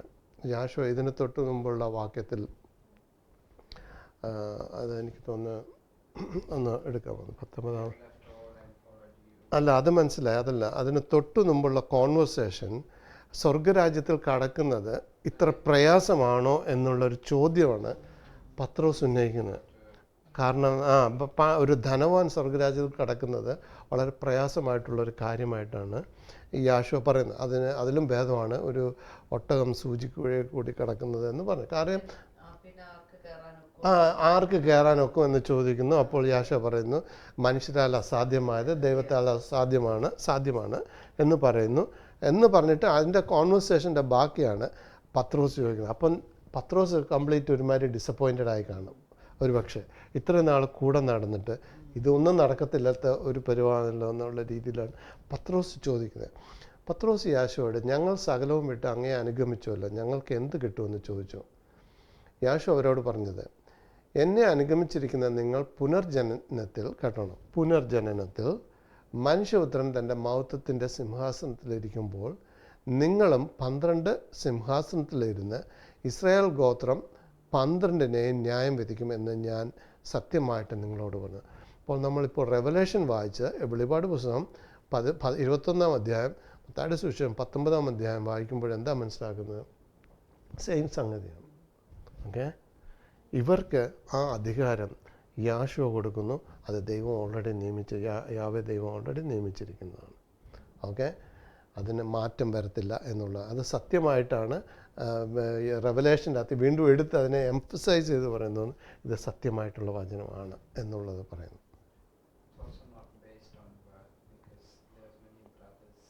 ആ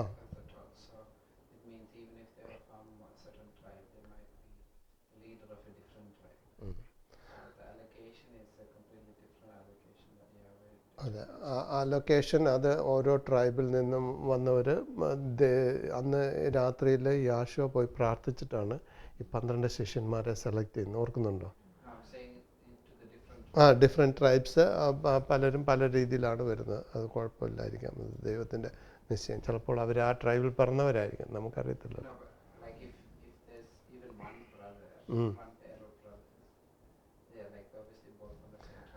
അതിന് വേറൊരു റീസണും കൂടെ ഉണ്ട്. കാരണം ഈ 12 ഗോത്രങ്ങളിൽ അന്ന് എത്ര പേര് ഇസ്ലാമിലുണ്ടായിരുന്നു? അന്ന് ഇസ്രായേലിൽ ഉണ്ടായിരുന്നത് വളരെ ചുരുക്കം ഗോത്രങ്ങൾ മാത്രമേ ഉള്ളൂ. ഏതാണ്ട് 9.5 ഗോത്രത്തോളം അല്ലെങ്കിൽ 10 ഗോത്രത്തോളം ആ സമയത്ത് ഇസ്രായേലിൽ ഇല്ലായിരുന്നു. മനസ്സിലാക്കുക. അപ്പോൾ അവരെ റെപ്രസെൻ്റ് ചെയ്ത് അവർക്ക് വേണ്ടി തലവനാകുവാൻ വേണ്ടിയുള്ളവർ ഈ ഗോത്രങ്ങളിൽ നിന്നല്ലേ വരേണ്ടതുള്ളൂ. കാര്യം അവരെല്ലാവരും ബാക്കിയുള്ള 9.5 ഗോത്രങ്ങളും തിരിച്ചു വന്നിട്ടില്ല. അവർ ജാതികളുടെ ഇടയിലേക്ക് അവർ പോയി അവരവിടെ സെറ്റിലായി, അല്ലെങ്കിൽ വേറെ രാജ്യങ്ങളിൽ പോയി സെറ്റിലായത് കാരണം അവരുടെ റെപ്രസെൻറ്റേഷൻസ് ആരും ആ സമയത്ത് ഇസ്രായേലിലില്ല. യാശോയുടെ സമയത്തെ കാര്യമാണ് ഈ പറയുന്നത്. അപ്പോൾ ഈ 9.5 ഗോത്രം പോയതോടുകൂടി, 9.5 ഗോത്രമല്ല 10 ഗോത്രം പോയി കാണണം. എഫ്രൈമിൻ്റെ പകുതി ഗോത്രമാണ് അവിടെ ഉണ്ടായിരുന്നത് അല്ലേ? ആരൊക്കെയായിരുന്നു? 2.5 ഗോത്രം ആരായിരുന്നു? റൂബേനും ഗാദും ഹാഫ് മനശ്ശെ. അതൊക്കെയും പോയി കഴിഞ്ഞ് പിന്നെ അത് കഴിഞ്ഞ് വരുന്നതിൽ എനിക്ക് തോന്നുന്നു യഹൂദ മാത്രമേ ഉണ്ടായിരുന്നു. യഹൂദയും ലേവിയും മാത്രമേ ഉണ്ടായിരുന്നുള്ളൂ. ബാക്കിയുള്ള ഗോത്രങ്ങൾ കൂടുതലും പലരും പല രാജ്യങ്ങളിലായിട്ട് സെറ്റിൽ ചെയ്തു. അപ്പോൾ യാശോയുടെ വരവിന് അതാണ് യാശോ പറയുന്നത്, ഞാൻ വരുവോളം നിങ്ങൾ ഇസ്രായേൽ മക്കളുടെ 29-ാം അധ്യായത്തിൽ അല്ല, മത്തായിയുടെ സുവിശേഷം ഏറ്റവും അവസാനത്തെ അധ്യായത്തിൽ പറയുന്നുണ്ടല്ലോ, ആ സമയം ഞാൻ തിരിച്ചു വരുവോളം നിങ്ങൾ അവരുടെ ഇസ്രായേൽ മക്കളുടെ വിസിറ്റ് ചെയ്യേണ്ട സമയം, മലയാളം ആ ഒരു ഡ്യൂട്ടി, ആ ഒരു ദൗത്യം അവർ ഫിനിഷ് ആക്കത്തില്ല എന്ന് പറയുന്നു. അല്ലെങ്കിൽ അത്രയും നാൾ എടുക്കുമെന്നുള്ളതാണ് പറയുന്നത്. ഇസ്രായേൽ മക്കളുടെ ഈ കാണാതെ പോയിട്ടുള്ള ഇസ്രായേൽ മക്കളുടെ അടുക്കലേക്ക് ചെന്ന് സുവിശേഷം അറിയിക്കുവാനുള്ള ആ ഡ്യൂട്ടി ബാക്കിയുള്ള ശിഷ്യന്മാർക്ക് കൊടുത്തത് അവർ പൂർത്തിയാക്കുവാൻ സാധിക്കുമോ എന്ന് തോന്നുന്നില്ല എന്നുള്ള രീതിയിലാണ് യാശോ പറഞ്ഞത്. കാര്യം അത്രയ്ക്ക് സ്കാറ്റേഡ് ആയിട്ടാണ് ലോകം മുഴുവനും ഈ ബാക്കിയുള്ള 10 ഗോത്രങ്ങളും ഇരിക്കുന്നത്. ഓക്കെ, അതിൽ നമുക്കറിയാവുന്ന ഇന്ത്യയിൽ തന്നെ കുറച്ച് പേര് വന്ന് സെറ്റിൽ ചെയ്തിട്ടുണ്ട്. അതിൽ എത്ര പേര് ബാക്കിയുള്ള രാജ്യങ്ങൾ, ഈവൻ ചൈന അതുപോലെ തന്നെ പല രാജ്യങ്ങളിലേക്ക് പോയിട്ടുണ്ട്. കാര്യം ഈ യഹൂദന്മാരെ നശിപ്പിക്കുമെന്നുള്ള പേടി കാരണം അവർ പല രാജ്യങ്ങളിലേക്കും പലായനം ചെയ്തതാണ്. അങ്ങനെ പോയവരാണ് അവരുടെ ഇടയിൽ സുവിശേഷം എത്തിയിട്ടില്ല. സുവിശേഷം എന്താണ്? സ്വർഗരാജ്യം. അതിനെക്കുറിച്ച് അവർക്ക് ആ സുവിശേഷം കിട്ടിയിട്ടില്ല. പുറപ്പാട് പുസ്തകം 22-ാം അധ്യായം 29 തൊട്ട് 31 വരെയുള്ള വാക്യങ്ങളിൽ 8-ാം ദിവസത്തെക്കുറിച്ച് വേറെ പല കാര്യങ്ങളാണ് 8-ാം ദിവസത്തെക്കുറിച്ച് ബൈബിൾ പറഞ്ഞിരിക്കുന്നത്. നിന്റെ വിളവും ദ്രാവകവർഗവും അർപ്പിപ്പാൻ താമസിക്കരുത്. നിന്റെ പുത്രന്മാരിൽ ആദിജാതനെ എനിക്ക് തരണം.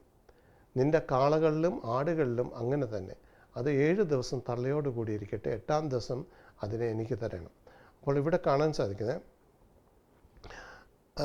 8-ാം ദിവസത്തിൽ ദൈവം പറയുന്നത് ഒരു മനുഷ്യന് ഒരു ഫാമിലിയിൽ ഒരു ആൺകുഞ്ഞുണ്ടാവുകയാണെങ്കിൽ ആ ആൺകുഞ്ഞിനെ 8-ാം ദിവസം ദൈവത്തിന് കൊടുക്കണമെന്നുള്ളതാണ്. ദൈവത്തിനായിട്ട് സമർപ്പിക്കണമെന്നുള്ള, ദൈവത്തിൻ്റെ വേലയ്ക്കായിട്ട്. അത് കൊല്ലണമെന്നുള്ള ആ ഒരു ഇതല്ല പറയുന്നത്, ദൈവത്തിൻ്റെ വേലയ്ക്കായിട്ട് സമർപ്പിക്കണമെന്നുള്ളതാണ് പറയുന്നത്. അതുപോലെ തന്നെ കാളകളിലും ആടുകളിലും അങ്ങനെ തന്നെ അത് 7 ദിവസം തള്ളയോടുകൂടി 8-ാം ദിവസം മുതൽ അല്ലെങ്കിൽ 8-ാം ദിവസം അതിനെ എനിക്ക് തരണം എന്നുള്ള 8-ാം ദിവസം മുതലേ ദൈവത്തിനായിട്ട് അതിനെ യാഗമായിട്ട് അർപ്പിക്കുവാൻ വേണ്ടി ദൈവം അതിന് അനുവദിച്ചിട്ടുള്ളൂ. അതിനു മുമ്പ് അതിനെ യാഗമായിട്ട് അർപ്പിക്കുവാൻ പാടില്ല എന്നുള്ള. നിങ്ങൾ എനിക്ക് വിശുദ്ധന്മാരായിരിക്കണം. 8-ാം ദിവസം ആൺകുട്ടികളെ പരിച്ഛേദന ചെയ്യണം. ഇത് ദൈവവുമായിട്ടുള്ളൊരു ഉടമ്പടിയാണ്. അതായത് ദൈവം ഇസ്രായേൽ മക്കളുമായിട്ട് ചെയ്യുന്ന ഒരു ഉടമ്പടിയുടെ ഒരു ഭാഗമാണ് ഈ പരിച്ഛേദന കർമ്മം എന്ന് പറയുന്നത്. അത് ആൺകുട്ടികളുണ്ട്. അവർ 8-ാമത്തെ ദിവസം ദൈവത്തിന് വേണ്ടി അവരെ സമർപ്പിക്കുകയാണ്.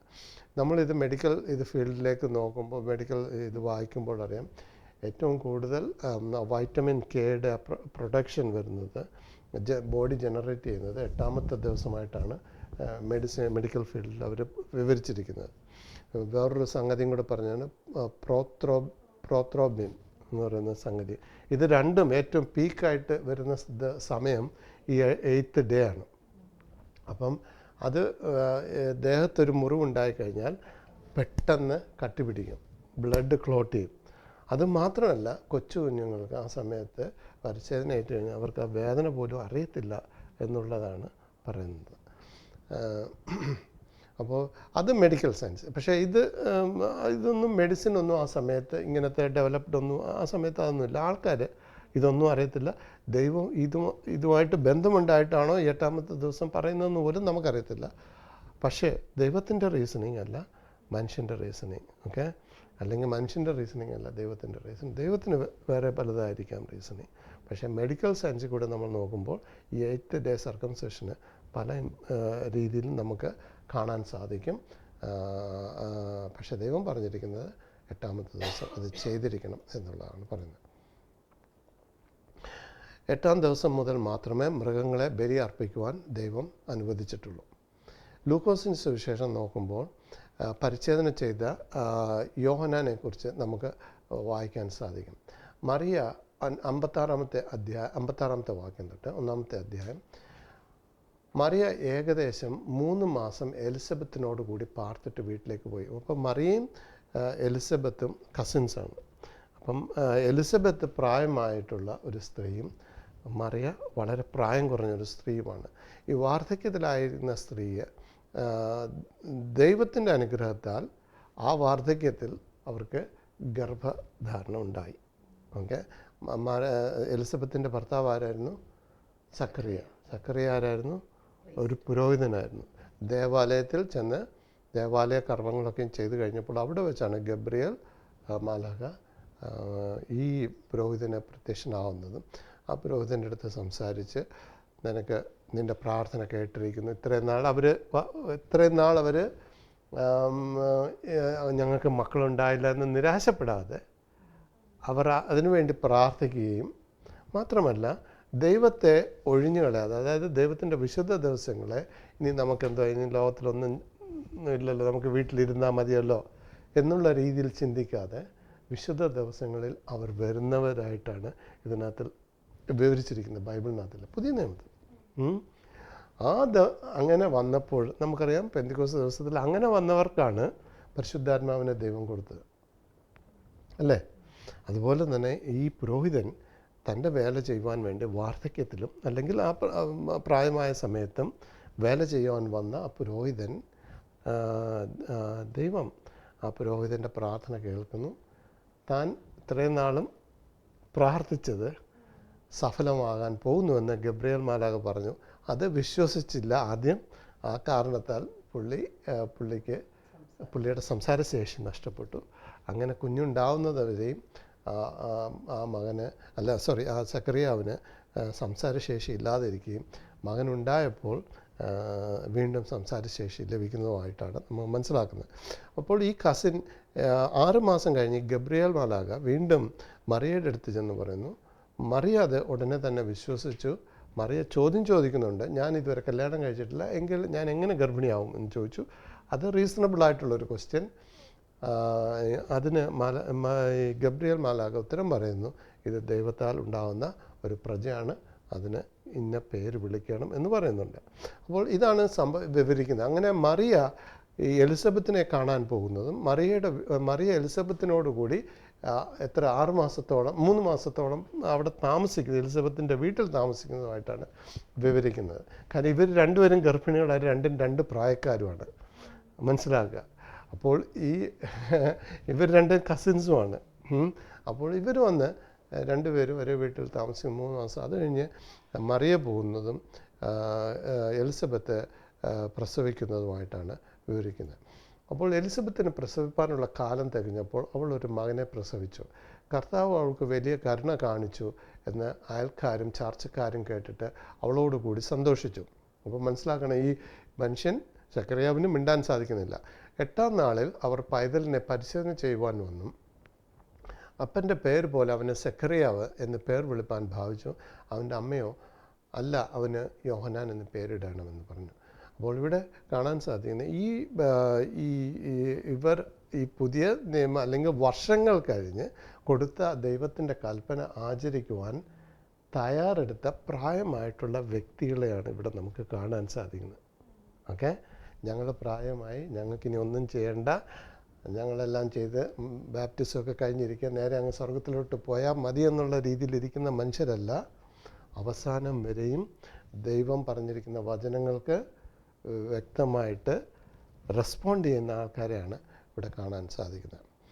ഇനി നമുക്ക് പൗലോസിനെ കുറിച്ച് നമ്മൾ വായിക്കുമ്പോൾ, പൗലോസ് ഫിലിപ്പിയർക്ക് എഴുതിയ ലേഖനത്തിൽ താൻ എന്താ പറയുന്നത് ഒരു പ്രൗഢിയോടുകൂടി തന്നെ പറയുന്ന കാര്യമാണ്, അല്ലെങ്കിൽ ഒരു ആത്മധൈര്യത്തോടു കൂടി ബാക്കിയുള്ളവരുടെ മുന്നിൽ തന്നെ പ്രസൻറ്റ് ചെയ്യുന്ന ഒരു കാരണത്തിൽ പറയുന്നത് പ്രകാരമാണ്, എനിക്ക് ജഡത്തിലും ആശ്രയിപ്പാൻ വകയുണ്ട്. കേട്ടോണം, എപ്രകാരം, അതായത് ഞാൻ ഫിസിക്കലായിട്ട് അല്ലെങ്കിൽ ഞാൻ ഏത് രീതിയിൽ ഞാൻ കൂടുതൽ ദൈവത്തോട് അടുത്തവനാണെന്ന് പറയുന്നതിനുള്ള ഉദാഹരണമായിട്ടാണ് പൗലോസ് പറയുന്നത്. മറ്റാർക്കാനും ജഡത്തിൽ ആശ്രയിക്കാമെന്ന് തോന്നിയാൽ എനിക്ക് അധികമുണ്ട്. എപ്രകാരം, അതായത് ആരുടെ അടുത്താണ് ഈ പൗലോസ് പോയി സുവിശേഷം അറിയിക്കുന്നത്? ജാതികളുടെ അടുത്ത്. ജാതികൾ എത്ര പേര് പരിച്ഛേദന ഇട്ടിട്ടുണ്ട്? വളരെ ചുരുക്കം പേരേ ഉള്ളൂ. കാര്യം ആദ്യം പരിച്ഛേദന പ്രായമായവർ ചെയ്തു കഴിഞ്ഞാൽ അത് കൂടുതൽ കോംപ്ലിക്കേഷൻ അല്ലെങ്കിൽ പ്രശ്നങ്ങളോ ഉണ്ടാവും. അതിനെക്കുറിച്ച് ചോദ്യമുണ്ടായി. അപ്പോൾ പൗലോസ് അപ്പോസ്തലന്മാരുടെ അടുത്ത് കൊണ്ട് അപ്പോസ്തലന്മാർ അവർ പറഞ്ഞു ഇത് വേണ്ട, ആ പ്രായമായവർക്ക് വേണ്ട എന്നുള്ള രീതിയിൽ അവർ സംസാരിച്ച് അതിനുള്ള കത്തെഴുതി. അങ്ങനെ ചിലപ്പോൾ എന്തെങ്കിലും സംസാരം ഉണ്ടായ സമയത്തായിരിക്കാം പൗലോസ് ഈ രീതിയിൽ അവരുടെ അടുത്ത് പറഞ്ഞു. എന്നിട്ട് പറയുന്നത് പൗലോസ് 8-ാം നാളിൽ പരിച്ഛേദന ഏറ്റവൻ, അതായത് തൻ്റെ ക്വാളിഫിക്കേഷൻ പറയുകയാണ്, ഞാൻ എപ്രകാരം ദൈവത്തോട് നിങ്ങളെക്കാട്ടി കൂടുതൽ അടുത്തവനാണ് എന്നുള്ള. എൻ്റെ പേരൻസ് ആ കർമ്മം ചെയ്തിട്ടുണ്ട്. ഓക്കെ, ദൈവത്തെ അനുസരിച്ച് നടന്നവനാണ്. ഇസ്രായേൽ ജാതിക്കാരൻ, കേട്ടോണം, അടുത്ത വാക്യം, ബെന്യാമിൻ ഗോത്രക്കാരൻ, അതായത് തൻ്റെ ഓരോന്ന് CV-യിൽ നമ്മൾ എഴുതുന്ന പോലെ എടുത്ത് പ്രൊഫൈൽ പറയാണ്. എബ്രായരിൽ നിന്ന് ജനിച്ച എബ്രായൻ, ന്യായപ്രമാണം സംബന്ധിച്ച് പരീശൻ. ഇതിൽ കൂടുതൽ എന്തോ ക്വാളിഫിക്കേഷന് വേണ്ടി? അതായത് എല്ലാം പഠിച്ച് അങ്ങ് അറ്റം വരെ നിൽക്കുന്ന ഒരു മനുഷ്യനാണ്. എന്നിട്ടും പറയുന്നു ഞാനിതൊക്കെയും റബ്ബിഷായിട്ടാണ് കണക്കാക്കുന്നത്. കാരണം ഇതൊന്നുമല്ല എന്നെ ദൈവത്തിലേക്ക് അടുപ്പിക്കുന്നത്. യാശോയിൽ വിശ്വസിക്കുന്നതും, അത് യാശോ പറഞ്ഞ അതേ വാക്കാണ് നമ്മൾ മുമ്പ് പറഞ്ഞ്, എന്നിൽ വിശ്വസിക്കുന്ന ഓരോരുത്തരും ജീവജല നദി നമ്മുടെ ഉള്ളിൽ നിന്ന് ഒഴുകുവാൻ ഇടയാക്കും. ഉൽപ്പത്തി പുസ്തകം 17-ാം അധ്യായം വായിക്കുമ്പോൾ പരിച്ഛേദനയെക്കുറിച്ച് നമുക്ക് വായിക്കാൻ സാധിക്കുന്നത് അവിടെയാണ് അത് അബ്രഹാമുമായിട്ട് ദൈവം അബ്രഹാമുമായിട്ട് ഒരു ഉടമ്പടി ചെയ്യുന്നതിന് ഭാഗമായിട്ടാണ്. 10-ാമത്തെ വാക്യം, എനിക്കും നിങ്ങൾക്കും നിൻ്റെ ശേഷം നിൻ്റെ സന്തതിക്കും മധ്യേയുള്ളതും നിങ്ങൾ പ്രമാണിക്കേണ്ടതുമായ എൻ്റെ നിയമമാവിത്. നിങ്ങളിൽ പുരുഷപ്രജയൊക്കെയും പരിച്ഛേദന ഏൽക്കണം. നിങ്ങളുടെ അഗ്രചർമ്മം പരിച്ഛേദന ചെയ്യണം. അത് എനിക്കും നിങ്ങൾക്കും മധ്യേയുള്ള നിയമത്തിൻ്റെ അടയാളമാകും. ദൈവവും അബ്രഹാമുമായിട്ടുള്ള ഉടമ്പടിയാണ് ഇത് നമുക്ക് കാണാൻ സാധിക്കും. അബ്രഹാം ആ ഉടമ്പടി പ്രകാരം തൻ്റെ മകൻ ഇസഹാക്കിനെ പരിച്ഛേദന ചെയ്തതായിട്ട് നമുക്ക് 21-ാം അധ്യായത്തിൽ വായിക്കാൻ സാധിക്കും. ഉൽപ്പത്തി പുസ്തകം. സാറ അബ്രഹാമിന് 3-ാമത്തെ വാക്യം, അബ്രഹാമിനെ പ്രസവിച്ച മകന് അവന് ഇസഹാക്ക് എന്ന് പേരിട്ടു. ദൈവം അബ്രഹാമിനോട് കൽപ്പിച്ചതുപോലെ അവൻ തൻ്റെ മകനായ ഇസഹാക്കിന് 8-ാം ദിവസം പരിച്ഛേദന കഴിച്ചു. തൻ്റെ മകനായ ഇസഹാക്ക് ജനിച്ചപ്പോൾ അബ്രഹാമിന് 100 വയസ്സായിരുന്നു. കേട്ടോണം, എത്ര വയസ്സായിട്ടുള്ള മനുഷ്യനാണ് ചെയ്തത്? പ്രായം ഒരു പ്രശ്നമല്ല ദൈവത്തെ അനുസരിക്കുന്നതിന്. ഓക്കെ. കുഷ്ഠരോഗിയുടെ ശുദ്ധീകരണം സംബന്ധിച്ച് നമ്മൾ വായിക്കുമ്പോൾ നമ്മൾ പഠിച്ചാണ് ലേവ്യ പുസ്തകം 14-ാം അധ്യായം, അല്ലെങ്കിൽ നോക്കുക 9 തൊട്ടുള്ള വാക്യത്തിൽ 7-ാം ദിവസം, അതായത് ഒരു സുഖം പ്രാപിച്ച ഒരു കുഷ്ഠരോഗി അല്ലെങ്കിൽ സൗഖ്യം പ്രാപിച്ച ഒരു രോഗി താൻ 7 ദിവസം കഴിഞ്ഞിട്ട്, അതായത് സൗഖ്യം പ്രാപിച്ച ദിവസം മുതൽ 7 ദിവസം വരെയും ശുദ്ധിയായിട്ട്, അതായത് കുളിച്ച് ശുദ്ധിയായിട്ടിരിക്കുകയും 8-ാമത്തെ ദിവസം ശുദ്ധീകരണ കർമ്മങ്ങൾ നടത്തുകയും വേണം. ആ ശുദ്ധീകരണ കർമ്മങ്ങളിൽ 2 പക്ഷിയെക്കുറിച്ചും പിടിച്ചുകൊണ്ട് ഒരു പക്ഷിയുടെ അറുത്തിട്ട് അതിൻ്റെ രക്തത്തിൽ മറ്റേ പക്ഷിയുടെ കാൽ വെള്ളത്തിൽ മുക്കുകയും അതിനെ പറത്തി വിടുകയൊക്കെയും ചെയ്യുന്നതൊക്കെ നമ്മൾ പഠിച്ചതാണ് അല്ലേ. അതൊക്കെ നടക്കുന്നത് എന്നാണ് 8-ാമത്തെ ദിവസമാണ് ഈ ശുദ്ധീകരണം. അതെന്താണ്? ആ മനുഷ്യൻ്റെ പുതിയൊരു തുടക്കം. അവൻ്റെ പഴയതെല്ലാം പോയി അവൻ പുതുതായിട്ട് ഫ്രഷായിട്ട് അവൻ തുടങ്ങുകയാണ് എന്നുള്ളതാണ്. അതുപോലെ തന്നെ ശരീരസ്രവം അല്ലെങ്കിൽ ശരീരത്തിൽ എന്തെങ്കിലും സ്രവമുണ്ടായ ഒരു മനുഷ്യനാണെങ്കിൽ ആ മനുഷ്യൻ്റെ അവസ്ഥയിലും അവന് സൗഖ്യം പ്രാപിക്കുന്ന ദിവസം തൊട്ട് 7 ദിവസം കഴിഞ്ഞിട്ട് 8-ാമത്തെ ദിവസമാണ് അവൻ ഈ ശുദ്ധീകരണ കർമ്മങ്ങൾ ചെയ്ത്, അതായത് വീണ്ടും നമുക്ക് കാണാൻ സാധിക്കുന്നത് ഇതേ കോൺസെപ്റ്റ് തന്നെയാണ്. 8-ാമത്തെ ദിവസം ഒരു പുതുതായിട്ടുള്ള ഒരു തുടക്കമാണ് മനുഷ്യൻ്റെ. 8-ാം ദിവസത്തെ ആചാരപരമായുള്ള ശുദ്ധീകരണമാണ് നമുക്ക് കാണാൻ. അതുപോലെ തന്നെ ഒരു സ്ത്രീ തൻ്റെ പതിവ് പോലുള്ള ഈ പീരീഡ്സ് വരുന്നതല്ലാതെ എന്തെങ്കിലും രക്തസ്രവം ഉണ്ടാകുകയാണെങ്കിൽ എന്താണ്, അതിനും ആ സ്രവം നിലച്ച് കഴിഞ്ഞ് 7 ദിവസം എണ്ണുക എന്ന് പറയുന്നു. അത് കഴിഞ്ഞ് 8-ാം ദിവസം ആചാരപ്രകാരം ശുദ്ധീകരണ കർമ്മം ചെയ്യാൻ വീണ്ടും ഇവിടെ കാണാൻ സാധിക്കുന്നത് ആ ശുദ്ധീകരണ കർമ്മം അല്ലെങ്കിൽ ആ സ്ത്രീ പുതുതായിട്ട് ഒരു ജീവൻ ലഭിച്ച രീതിയിലാണ് മനസ്സിലാക്കാൻ സാധിക്കുക. അടുത്തത് നമുക്കറിയാം, ഉൽപ്പത്തി പുസ്തകം 2-ാമത്തെ അധ്യായത്തിൽ വായിക്കുമ്പോൾ ദൈവം സകലവും സൃഷ്ടിച്ച് 7-ാമത്തെ ദിവസം സ്വസ്ഥമായിരുന്നു. അത് നമ്മൾ ഇന്ന് സബത്തായിട്ട് നമ്മൾ ആചരിക്കുന്നു. ഓക്കെ, സബത്ത് ദിവസമായിട്ട് ആചരിക്കുന്നു അല്ലേ. അതുപോലെ തന്നെ 7-ാം ദിവസത്തെ സബത്തിനെ കുറിച്ച് പറഞ്ഞിട്ടുണ്ട്. പക്ഷേ 8-ാം ദിവസത്തെ ഒരു സബത്തിനെ കുറിച്ചും പരാമർശിച്ചിട്ടുണ്ട്. അതേതാണെന്നറിയാം? അല്ല, ഈ ദിവസമാണ്. ഈ ദിവസമാണ് പെന്തിക്കോസ് 8-ാം ദിവസത്തെ സബത്ത് എന്ന് പറയുന്നത്. അപ്പോൾ ഇത് 8-ാം ദിവസം, ബാക്കിയുള്ള ദിവസങ്ങൾ ആഴ്ചയുടെ ദിവസങ്ങൾ വെച്ചല്ല അത് കണക്കാക്കുന്നത് എങ്ങനെയാണ്? കൂടാരപ്പെരുന്നാളിൻ്റെ ദിവസങ്ങൾ വെച്ചാണ്. അപ്പോൾ കൂടാരപ്പെരുന്നാളും 8-ാം ദിവസവും തമ്മിൽ ബന്ധമുണ്ട് എന്ന് പറയാനുള്ള കാരണം ഇത് തന്നെയാണ്. കാരണം ഇനി വരാനിരിക്കുന്ന സംഭവങ്ങൾ വിവരിച്ചിരിക്കുന്ന അതേപോലെ തന്നെയാണ് യാശോയുടെ വരവും യാശോയുടെ 1000 വർഷ ഭരണകാലവും കഴിയുമ്പോൾ 7 ദിവസങ്ങൾ തുല്യമായിട്ട് 1000 വർഷത്തെ ഭരണകാലവും അത് കഴിഞ്ഞിട്ട് വരുന്ന ദിവസം പുതിയ കംപ്ലീറ്റ് ആയിട്ട് റിഫ്രഷ് ചെയ്യുന്ന ഒരു അനുഭവമായിട്ടാണ് 8-ാം ദിവസത്തെ കാണുന്നത്.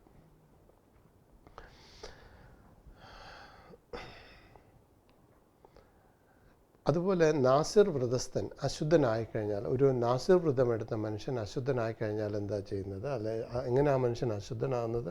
പെട്ടെന്ന് അയാളിരിക്കുന്ന റൂമിൽ അല്ലെങ്കിൽ ഒരാൾ മരിക്കുകയാണെങ്കിൽ ആ മനുഷ്യൻ നാസിർ വ്രതസ്ഥൻ തൻ്റെ നാസിർ വ്രതകാലം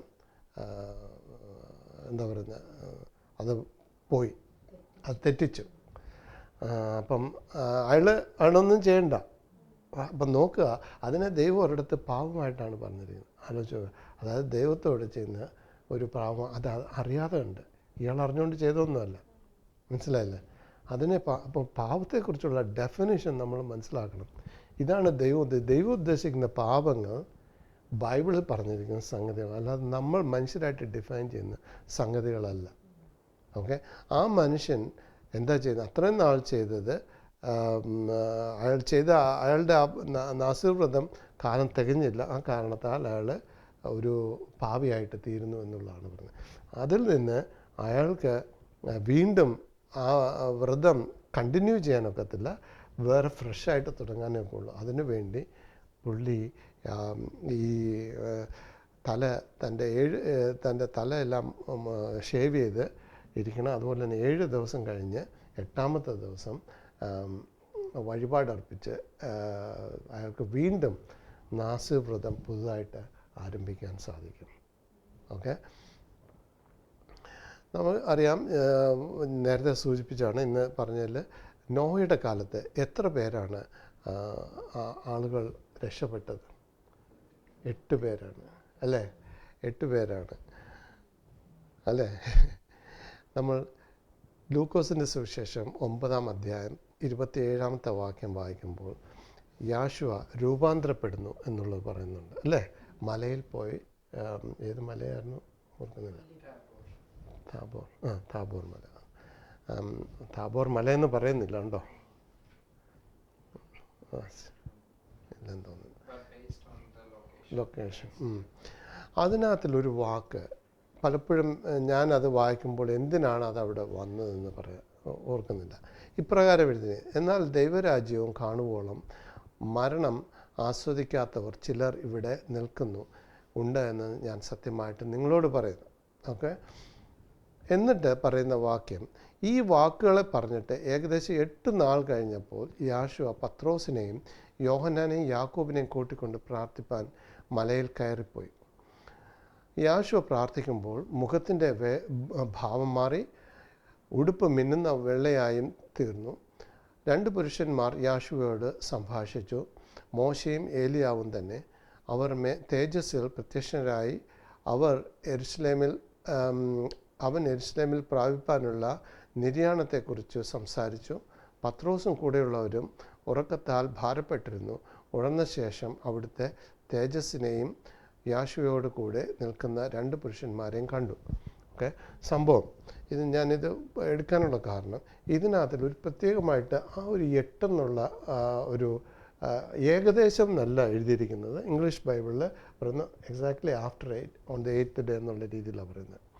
എന്തിനാണ് 8 ദിവസത്തെക്കുറിച്ച് അവരിവിടെ പറഞ്ഞിരിക്കുന്നത്? എന്തെങ്കിലും കാരണം കാണുമായിരിക്കാം. ഒരു പക്ഷേ ഇവിടെ നടക്കുന്ന സംഭവം നമ്മൾ നോക്കുമ്പോൾ എന്താണ് അവിടെ നടക്കുന്നത്?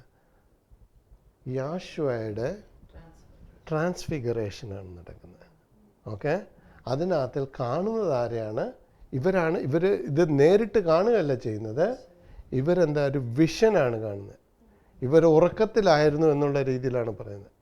മനസ്സിലാക്കുക. അപ്പോൾ ഇവിടെ നടക്കുന്നത് സ്വർഗരാജ്യത്തിൻ്റെ വരാനിരിക്കുന്ന സംഭവത്തെക്കുറിച്ചുള്ള ഒരു വീക്ഷണം അവർക്ക് ഒരു ദർശനത്തിൽ കൂടി കിട്ടുകയാണ് ചെയ്യുന്നത്. അവിടെ അവർ മോശയെയും ഏലിയാവിനെയും കാണുന്നു. ഓക്കെ, ഇതൊക്കെയും എന്താണ് സൂചിപ്പിക്കുന്നത്? 8ാമത്തെ ദിവസം ഒരു പുതിയ തുടക്കമായിട്ടാണ് മനസ്സിലാക്കുന്നത്. അതായിരിക്കാം ഒരു പക്ഷേ, എനിക്കറിയത്തില്ല എന്തുകൊണ്ടാണ് 8 എന്നുള്ള ആ ഒരു അടുത്ത ആഴ്ച എന്ന് പറഞ്ഞില്ല, വളരെ 8ാമത്തെ ദിവസം എന്ന് പറഞ്ഞു. അതിന് മുമ്പ് ഒരു സബത്തായിട്ടോ വേറെ ഒരു സ്പെഷ്യൽ ഇതും അതിൻ്റെ അകത്ത് വായിച്ച് മനസ്സിലാക്കാൻ സാധിക്കുന്നില്ല. പക്ഷേ യാശുവ പറഞ്ഞു എൻ്റെ കൂടെ നിൽക്കുന്നവർ ചിലർ സ്വർഗരാജ്യം അനുഭവിക്കാൻ പോകുന്നു എന്ന് പറഞ്ഞു. അത് കഴിഞ്ഞ് 8ാമത്തെ ദിവസം ഇത് സംഭവിച്ചു എന്നുള്ള രീതിയിലാണ് വിവരിക്കുന്നത്. അപ്പോൾ അതും ഇതുമായിട്ട് എന്തെങ്കിലും കണക്ഷൻ ഉണ്ടോ ചിന്തിക്കേണ്ടിയിരിക്കുന്നു. ഓക്കെ, അതുപോലെ നമുക്കറിയാം യാശുവയും 8-ാമത്തെ ദിവസം സർക്കംസൈസ് ചെയ്ത ഒരു വ്യക്തിയും കൂടിയാണ് എന്നുള്ളത് നമുക്കറിയാവുന്നത്. ഇത്രയുമാണ് ഇവിടെ ഇന്ന് ഈ 8-ാമത്തെ ദിവസം. കൂടുതൽ എനിക്ക് ഇതിനകത്ത് കൂടുതലായിട്ട് ഉള്ളതായിട്ട് മനസ്സിലാവുന്നില്ല. ഇത് ദൈവം കൂടുതലായിട്ട് വേറൊരു എന്താ പറയുന്നത്, ഒരു ഭാഗം കഴിഞ്ഞു, അടുത്ത ഭാഗം തുടങ്ങുവാൻ പോകുന്നു എന്നുള്ളതാണ് വെളിപാടിൽ പറഞ്ഞിരിക്കുന്നത്. ഒരു ഭാഗം കഴിഞ്ഞു എന്ന് പറഞ്ഞാൽ വേറൊരു പുതിയൊരു ഇതിൻ്റെ തുടക്കമാണ് ഈ 8-ാമത്തെ ദിവസത്തെ വിശേഷിപ്പിച്ചിരിക്കുന്നത്. അതിൽ നമുക്കറിയാം പത്രോസിൻ്റെ ലേഖനത്തിൽ പറയുന്നുണ്ട്, യാവേ ദൈവത്തിൻ്റെ വരവും അതുപോലെ തന്നെ യാശുവ ആ ദൈവരാജ്യം പിതാവിനെ ഭരമേൽപ്പിക്കുന്നതും പറയുന്നുണ്ട്. അങ്ങനെ ഒരു സംഗതിയും കൂടെ ഉണ്ട് അല്ലേ? ആ 1000 വർഷക്കാലം കഴിയുമ്പോൾ എന്ത് സംഭവിക്കും എന്നുള്ളത് ഇതുപോലെ തന്നെ ഒരു അപ്പോസ്തലനാണ് പറയുന്നത്. അപ്പോസ്തലൻ പറയുന്നു ഇതാണ് സംഭവിക്കാൻ പോകുന്നത്. യാശുവ ആ ഒരു ഡ്യൂട്ടി പിതാവിന് പോളാണ് പറഞ്ഞിരിക്കുന്നത്. ഏതാണെന്നറിയാം? 1 കൊരിന്ത്യർ 1:15 ഒന്നെടുത്ത് വായിക്കുന്നത് അത് ശരിയാണ്.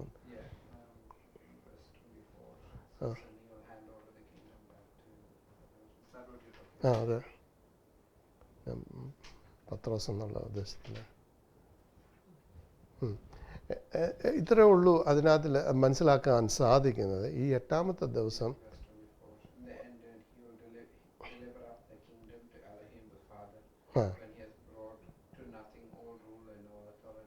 കേട്ടോ. പൗലോസ് 1 കൊരിന്ത്യർ 15-ാം അധ്യായത്തിൽ പറയുന്ന 24-ാമത്തെ വാക്യം അല്ലേ? 24-ാമത്തെ വാക്യം, പിതാവായ ദൈവത്തിലേക്ക് ഈ രാജ്യം, അതായത് ദൈവരാജ്യത്തിൻ്റെ അധിപതിയായിരുന്ന യാശുവ ദൈവരാജ്യം പിതാവിനെ ഏൽപ്പിക്കുന്നു. ആ ഒരു സമയം കൂടിയായിട്ടാണ് എനിക്ക് ഈ 8-ാമത്തെ ദിവസത്തെക്കുറിച്ച് മനസ്സിലാക്കുവാൻ സാധിക്കും. മനുഷ്യൻ അല്ല, പിതാവ് റൂളർഷിപ്പ് എല്ലാം തീർന്ന് ദൈവത്തിലേക്ക് യാശുവ അത് ഭരമേൽപ്പിക്കുന്ന ഒരു സമയം കൂടിയായിട്ടാണ് മനസ്സിലാക്കുവാൻ സാധിക്കുന്നത്. നമുക്കിനി അടുത്തൊരു പാട്ടും കൂടി പാടിക്കൊണ്ട് ഇത് അവസാനിപ്പിക്കാം. I will sing unto Yahweh.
I will sing unto Yahweh as long as I live.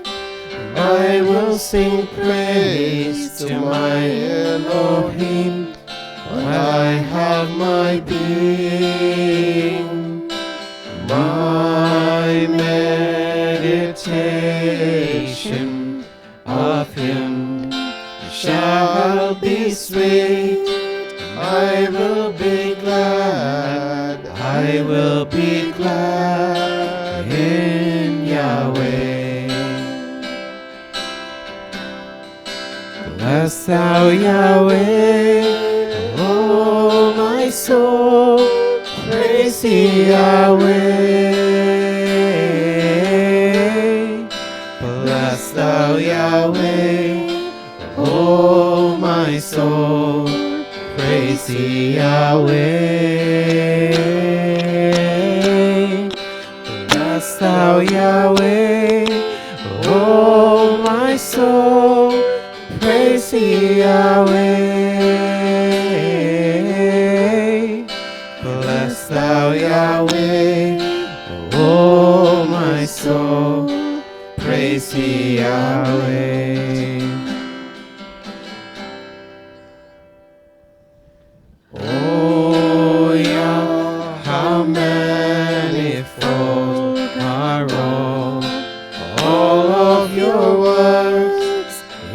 your own wisdom, you have made all of creation.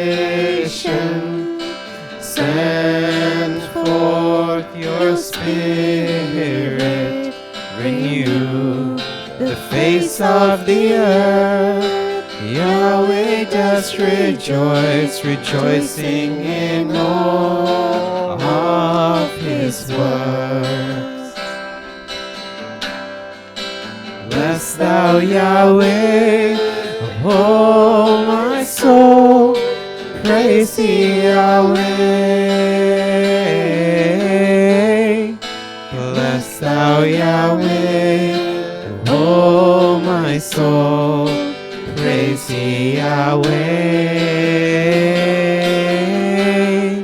Bless thou Yahweh, oh my soul, praise thee Yahweh. Bless thou Yahweh, oh my soul, praise thee Yahweh. Shalom.